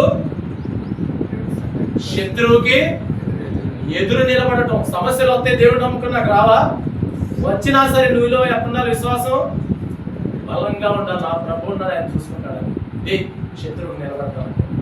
ఆమేన్. ఇది అమూల్యమైన లక్షణం. 5 సంపూర్ణమైన సమర్పణ. 2 కాసులు ఉన్న జీవం అంతా చేసేసి అలా ఉండాలి. చెప్పకూడదు అనుకుంటా ఉన్నా, సరే సందర్భంగా చెబుతాం. కార్లు వేస్తారు కదా, అప్పుడు అనుకుంటున్నాను అసలు అది బయట షాప్కి వెళ్తే ఎక్కడ చల్లట్లా. ఏది 10 రూపాయల మూట ఒకటి వేసారు. ఎప్పుడు వేసారు నాకైతే తెలియదు, వేసారు. అది ఎక్కడ పోయినా చల్లట్లా. అది అడ్డంగా బద్దలుగా పగిలింది, అది చీలిపోయాం. ఎవరి దగ్గరికి వెళ్తున్నా ఎంత చల్లింది. ఇంకోటి ఉంది, ఇంకా పర్సులో ఉంది, లోపల ఉంది. ఈసారి చూపిస్తాను. ఇంకా ఉన్నాయి పర్సులోనే ఉంది. ఇట్లా చాలా ఉన్నాయి. ఆమేన్. అంటే ఇక్కడ ఏం అర్థమవుతుందంటే నీ డబ్బులు కాదు దేవుడికి కావాల్సింది, దానిని బట్టి నీ మనసు ఏంటో అర్థమైపోతుంది. ఆమేన్. నువ్వు వేసిన ఆ చిరిగిపోయిన కాగితాన్ని బట్టి ఎంత కుచితమైన మనసు అనేది, దేవుడు అంటే నువ్వు ఎంత విలువిస్తున్నావో, దేవుడు నువ్వు ఎంత ప్రేమిస్తున్నావో తేలిపోతుంది నీ ప్రేమ. ఆమేన్. ఒకవేళ దేవుడు అంటా ఉన్నాడు, నీకు లేకపోతే ఏం బాధపడమాకు బిడ్డ, నేను ఇస్తాను, నేను ఆశీర్వదిస్తాను. నువ్వు కానుక వేయటం కాదు ఇంపార్టెంట్, నీ మనసు ఏంటి అది తెలపడానికే కానుకల సిస్టమ్ పెట్టాడు దేవుడు. ఆమేన్. అసలు కానుకల సిస్టమ్ ఎందుకు పెట్టాడంటే దేవుడు మంచోడి బుద్ధి మాంసం కాడ, చెడుడి బుద్ధి చేప కాడ, క్రైస్తవుడి బుద్ధి కానుక కాడ తేలిపోవాలి. ఆయన నీ భక్తి దేవుడిని ఎంత ప్రేమిస్తున్నావు అందుకు పెట్టాడు. చాలా మంది మనసు ఈ డబ్బు కాడే విసిరికొట్టుతనంగా మెలేసుకొని పోతా ఉంది, డబ్బుకి బాగా పెనేసుకొని పోతా ఉంది. ఆమె చిన్న మాట చెప్తా, అయిపోయింది మా చూడబాక నాకే చూడండి అయిపోయింది. 2 మాటలు చెప్పేసి ముగించేస్తాను. హల్లెలూయా. మేము పాత సంఘంలో ఉన్నప్పుడు అక్కడ నెల వైజ్గా మనం భోజనాలు చేస్తాం. భోజనాలు ఇట్లా మనం ఇప్పుడు ఎట్లా జరుపుకున్నాం, అందరం సంఘం సంతోషంగా ఉంటుంది, అందరం చెప్పుకుంటాం, అందరం కలిసి ఒక కుటుంబంగా కలిసి తింటాం. అలా మేము చేస్తూ ఉన్నాం. ఒకడు దేవుడు ఆశీర్వదించాడు. ఇచ్చిన తర్వాత వాడు ఏం చేసిందంటే పాస్టర్ గారికి వచ్చి అన్న ఇది కానుక అని చెప్పేసి కానుక ఇచ్చింది. ఇచ్చిన తర్వాత సరే కానుక తీసుకొని దేవుని ఆశీర్వదించారు, ప్రార్థన చేయండి అని చెప్తే ఆ కానుక తీసుకొని ప్రార్థన చేశాడు. ప్రార్థన చేసిన తర్వాత ఇక నెల వైజ్గా ఇప్పుడు ఇది వస్తుంది కదా మనకి నెల బల్ల భోజనాల సిస్టమ్ వచ్చింది. ఇది వచ్చినప్పుడు అక్కడ ఉన్న అందరూ మనం ఏం చేస్తామంటే అందరూ వేసేసుకుంటాం, ఎవరు వాల్సిన వాళ్ళు ఇచ్చేస్తాం. ఆయన బ్రదర్ ఇట్లా ఫోన్ చేసి అడిగితే అక్కడ ఏంటంటే ఒకరికి తీసుకుంటారు రెస్పాన్సిబిలిటీ, సేవకుడు అయితే ఒకరు ఇస్తారు, మీరే ఫాలో చేయండి అంతా. ఇక చేస్తూ ఉంటే ఫోన్ చేస్తూ ఉంటే సరేలే అని అంటున్నాడు. ఏమంటున్నాడు? సరేలే అంటున్నాడు. కానీ ఇట్లా టైం దగ్గరికి వస్తాం, సరే ఇక ఇస్తానేమోలే కాదా అనుకుంటా. అంటే ఇట్లా సరే వాళ్ళు ఇబ్బంది అయ్యిందేమోలే ఈ నెల ఇలాంటి రెండో నెల కూడా టైం దగ్గరికి వచ్చినప్పుడు ఒక మాట ముందు హెచ్చరియాలిగా, తర్వాత వాళ్ళు ఇది తర్వాత మాట అయితే మనం గుర్తు చేయాలి. లేకపోతే ఏమంటారు, అరే ఒక మాట నేను మర్చిపోయాను గుర్తు చేస్తే బాగుంది కదా, ఇది ఒక మాట అర్థం వచ్చేసి. కానీ దాని గురించి ఒక మాట, సంఘం నుంచి ఒక మాట వెళ్ళాలి చేస్తే రెండోసారి సరే అన్నాడు. 2 నెలలు అయిపోయింది, 3వ నెల కూడా అయిపోయింది. ఈ తర్వాత ఏంది బ్రదర్ ఏం లేదు, నిజంగా ఇంట్లో సమస్య చూస్తే ఇంట్లో సమస్య లేదు. సాయంత్రానికి పార్సిల్ వెళ్తాయి అడిగి ఇంట్లోకి, మరి బాగానే ఉంది పరిస్థితి, బాగానే ఉంది, ఎందుకు ఈ బ్రదర్ వీట్లేదు అంటే ఏంది నువ్వు వీట్లేదు అని అంటే తెలుసులే పాస్టర్ గారికి తెలుసులే చెప్పేలే. ఏంది పాస్టర్ గారికి తెలుసులే అడిగేది అన్న పరిస్థితి, అది భోజనాలు ఎలా అంటాం ఏదో ఇబ్బంది అనుకున్నాడు పోనీ నిజంగా సమస్య ఏమైనా ఉందేమో అనుకుంటే పోయి గమనిస్తే కుటుంబాన్ని సమస్య లేదు, అంతా పిప్పల బస్తాలకి బాగానే ఉంది, అంతా ఫుల్ ఉన్నాయి, అరమాటలన్నీ సూపర్ అన్ని ఫుల్ ఉన్నాయి, బాగానే ఉంది పరిస్థితి, ఏడ తక్కువ లేదు. మరి ఎందుకు సంఘానికి చర్చికి ఉంటే సన్నిధికి ఉండలేదు అన్నది తెలిసే పాస్టర్కి. అది నా అన్నాడు, ఏమన్నా మీ ఇద్దరి మధ్య ఉన్నది ఏమన్నా ఉందా అని అంటే ఏముందో నాకు మధ్య ఏమి లేదురా, ఎప్పటి నుంచి చేయట్లేదు ఏంది అని అంటే 3 నెలలు చేయట్లేదా, 3 నెలలు చేయట్లేదా అని చెప్పి ఆలోచన చేసి 3 నెలలకి వెనక్కి వెళ్ళిపోయాడు. వెనక్కి పోయి ఏంది ఈడికి నాకు మధ్య జరిగింది డీలింగ్ అంటే దేవుడు నన్ను ఆశీర్వదించాడన్న, ఇదిగో అని చెప్పి ఒక ప్రార్థన చేయించుకున్నాడు వీడు, అదొక్కటే వాడికి నాకు మధ్య జరిగింది అని అంటే అంటే ఆ కానుక ఇచ్చాడు కాబట్టి ఇక దాన్నే నెల తిరిగి వాడుకో అని వాడికి ఉద్దేశమా? అందుకేనా పాస్టర్ తెలుసులాడుతున్నాడు అంటే చూడండి, మనసు దేవుడు ఆశీర్వదించినప్పుడు ఆశీర్వాదాన్ని బట్టి ప్రార్థన చేసుకున్నాం, కానుకించు దాన్ని బట్టి ప్రే చేసుకున్నాం. కానీ అది ఆ దీవెన అది అయిపోయింది. కానీ దేవుడికి ఇవ్వాల్సినది ఇది నెల వయసు అనేది ఇది ఇవ్వాలి కదా. దీనికి దానికి ఏం చేసాడు ఈ వ్యక్తి? ఏం చేశాడు? ముడేసాడు. అంటే నేను అప్పుడు ఇచ్చానుగా దీంట్లో చెల్లేసుకో, దానికి ఇచ్చానుగా ఇందులో నువ్వు చెల్లేసుకో. చూడు ఎలాంటి బుద్ధు, ఎలాంటి మనస్తత్వం ఉంటారు. ఇలాంటి మనస్తత్వం రకరకాల మైండ్ సెట్లు సంఘంలో ఉంటారు. ఇట్లా ప్రభు సన్నిధిలో నువ్వు ఎందుకు పెట్టాడంటే ఈ కాపుల సిస్టమ్ అయినంత నీవు తిరిగి ఇంకా ఆర్థికంగా దీవించబడటానికి. ఆమేన్. అంటే డబ్బు మీద నీ మనసు సావాలా, దేవుడి మీద నీ మనసు పెరగాల. ఇక్కడ తేలిపోయింది, డబ్బు మీద నీ మనసు ఉందా, దేవుడి మీద ఉందా నీ మనసు? అర్థమైందా లేదా? ఆ మనసు అర్థమైంది. ఇక ఆ తర్వాత మామూలు దెబ్బలు తినలా. 3 నెలల తర్వాత ఎవరు? ఆ బ్రదరు. పెద్ద స్టోరీలే ఈసారి చెబుతాను సమయం వస్తే. హల్లెలూయా. కాబట్టి సంఘంలో మనం ఇచ్చేది దేవుడు యేసు ప్రభు గమనిస్తున్నాడు. ఎక్కడ కూర్చొని? కానుకల బాక్స్ దగ్గర కూర్చున్నాడు. అంటే ఇటు కన్ను అటు ఇటు కూడా తిప్పలా. అందరూ ఎవరు ఎంత వేస్తున్నారు అందరూ గమనిస్తున్నాడు యేసయ్య. చూసి చెబుతున్నాడు శిష్యుని పిలిచి, అందరు సంపన్నులు వచ్చారు, వాళ్ళకి కలిగిన దాంట్లో గొప్ప గొప్పగా వేసారు కానుకలు, చాలా ఎక్కువ వేసారు. కానీ అందరు వేసిన దాంట్లోకి ఏమి వేసింది చాలా ఎక్కువ. అంటే ఎంతగా నన్ను ప్రేమిస్తుందంటే నా మొత్తం నా ప్రభుకి ఇచ్చేస్తా, అయినా నా దేవుడు నన్ను పోషిస్తాడు. ఆమేన్. హల్లెలూయా. కాబట్టి అమూల్యమైన ముత్యానికి ఉండే లక్షణం ఏంటంటే నువ్వు సంపూర్ణ దేవుడి మీద ఆధారపడిపోతావు. ఇక దేనికి నువ్వు విలువనియ్యవు, ఒక్క యేసయ్యకే విలువిస్తావు. యేసయ్య సువార్త చెబుతావు, యేసయ్య కోసం సమర్పణించుకుంటావు, యేసయ్య కోసం శత్రువుకి ఎదురు నిలబడతావు, యేసయ్యని నీలో నింపుకుంటావు, యేసయ్యకి కృతజ్ఞత కలిగి ఉంటావు. యేసయ్యలోకి వచ్చిన తన సంపూర్ణ మారు మనసు కలిగి బ్రతుకుతావు. దీనికోసమే యేసయ్య నీ కోసం ఆ దేవుడితో ఉండటానికి సమానమైన భాగ్యమని ఎంచుకోక అది వదిలిపెట్టి నీ కోసం వచ్చింది దేనికనంటే నువ్వు ఇంత అమూల్యమైన ముత్యంగా మారాలని. ఆమేన్. హల్లెలూయా. ఇప్పుడు మిమ్మల్ని మీరే నన్ను నేనే మనం పరిశీలించుకున్నాం. మన అమూల్యమైన ముత్యాలమా లేకపోతే పిచ్చి ముత్యాలమా? ప్రభు అంటా ఉన్నాడు, చాలా మందిని పిలిచా సంఘానికి, చాలా మందికి నేను ఆశీర్వదించా, చాలా మందికి నేను దీవించా, కానీ కొంతమంది మేలు పొందుకొని ఇక అక్కడి నుంచి అటే వెళ్ళిపోయారు, కానీ అమూల్యమైన ముత్యాలుగా మారు. ఆమేన్. కానీ నేను కోరుకుంటుంది ఎవరినంటే అమూల్యమైన ముత్యాలనే. హల్లెలూయా. నేను ఎంతగా దీవిస్తానంటే వారిని ప్రకటన గ్రంథము 3వ అధ్యాయము 21వ వచనంలో ఉంది చివరి మాట. ఏమనంటే ఈ అమూల్యమైన ముత్యాలుగా మరి జయించిన వారిని నా సింహాసనం మీద నేను కూర్చుండబెడతా. ఆ ఒక్క వచనం ఒకసారి చదువుదాం, ముగించాను, ఇక అయిపోయింది. చివరిగా ఆ ఒక్క వచనం, ఎందుకు తనకున్నదంతా అమ్ముకొని యేసు ప్రభు ఈ అమూల్యమైన ముత్యాన్ని కొనడానికి వచ్చాడంటే ఎక్కడ తీసుకెళ్తాడు? ప్రకటన గ్రంథం 3వ అధ్యాయము 21వ వచనం. త్వరగా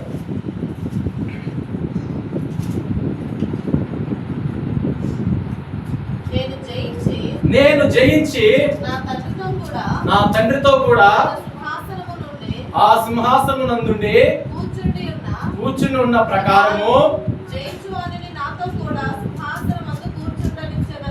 జయించిన వాడిని నాతో కూడా సింహాసనం మీద కూర్చోబెట్టి పెడతాను. ఆమేన్. నిన్ను ఎందుకు అమూల్యమైన ముత్యంగా మారాలని దేవుడు కోరుకుంటున్నాడంటే నీకు అక్కడ సింహాసనాన్ని ఇచ్చాడు దేవుడు. ఏ సింహాసనం అంటే దేవుడు కూర్చున్న సింహాసనం మీద నిన్ను కూర్చోబెట్టాలనుకుంటున్నాడు ఆయన. ఆమేన్. అసలు ఎంత ప్రేమ అయింది, ఎంత అసలు దేవుడు కూర్చున్న సీట్లు ఎవరైనా కూర్చుంటారా? ఉందా అసలు? కానీ దేవుడు నిన్ను అందుకు అక్కడ కూర్చోబెడతారు, నువ్వు అమూల్యంగా ముత్యంగా మారితే. ఆమేన్. లేచి నిలబడతారు. హల్లెలూయా. ప్రభు అంటా ఉన్నాడు, పరలోక రాజ్యము మంచి ముత్యాలని కొనడానికి వెతుకుతున్న ఒక వర్తకుని పోలి ఉన్నది. అతడు ఒక మంచి అమూల్యమైన ముత్యాన్ని కనుగొన్నాడు. ఆ అమూల్యమైన ముత్యముని కొనటానికి సమస్తాన్ని వదిలిపెట్టి ఈ భూలోకానికి వచ్చి ప్రాణాన్ని అర్పించాడు ఆయన. ఆమేన్. ఎవరు ఆ అమూల్యమైన ముత్యము అంటే సంపూర్ణమైన మారు మనసు కలిగిన వ్యక్తి, సంపూర్ణమైన కృతజ్ఞత కలిగిన వ్యక్తి, దేవుణ్ణి ఎప్పటికప్పుడు తన హృదయంలో నింపుకుంటున్న వ్యక్తి, శత్రువుకి ఎదురు నిలబడి నిలిచే వ్యక్తి, దేవుడి కోసం సంపూర్ణంగా సమర్పించుకునే వ్యక్తి, దేవుని సువార్త అనేక మందికి ప్రకటించే వ్యక్తి. ఆమేన్. ఎవరైతే ఈ లక్షణాలు కలిగి ఉంటారో వారి కొరకే దేవుడు అంటా ఉన్నాడు తన సింహాసనాన్ని ఈ రోజు మనందరికి ఇస్తానని దేవుడు మాట్లాడుతున్నాడు. ఆమేన్. మన మధ్యలో పాస్టర్ గారు ప్రార్థిస్తుండగా మనం ఏకీభవించుకోవాలి. స్తోత్రాలు.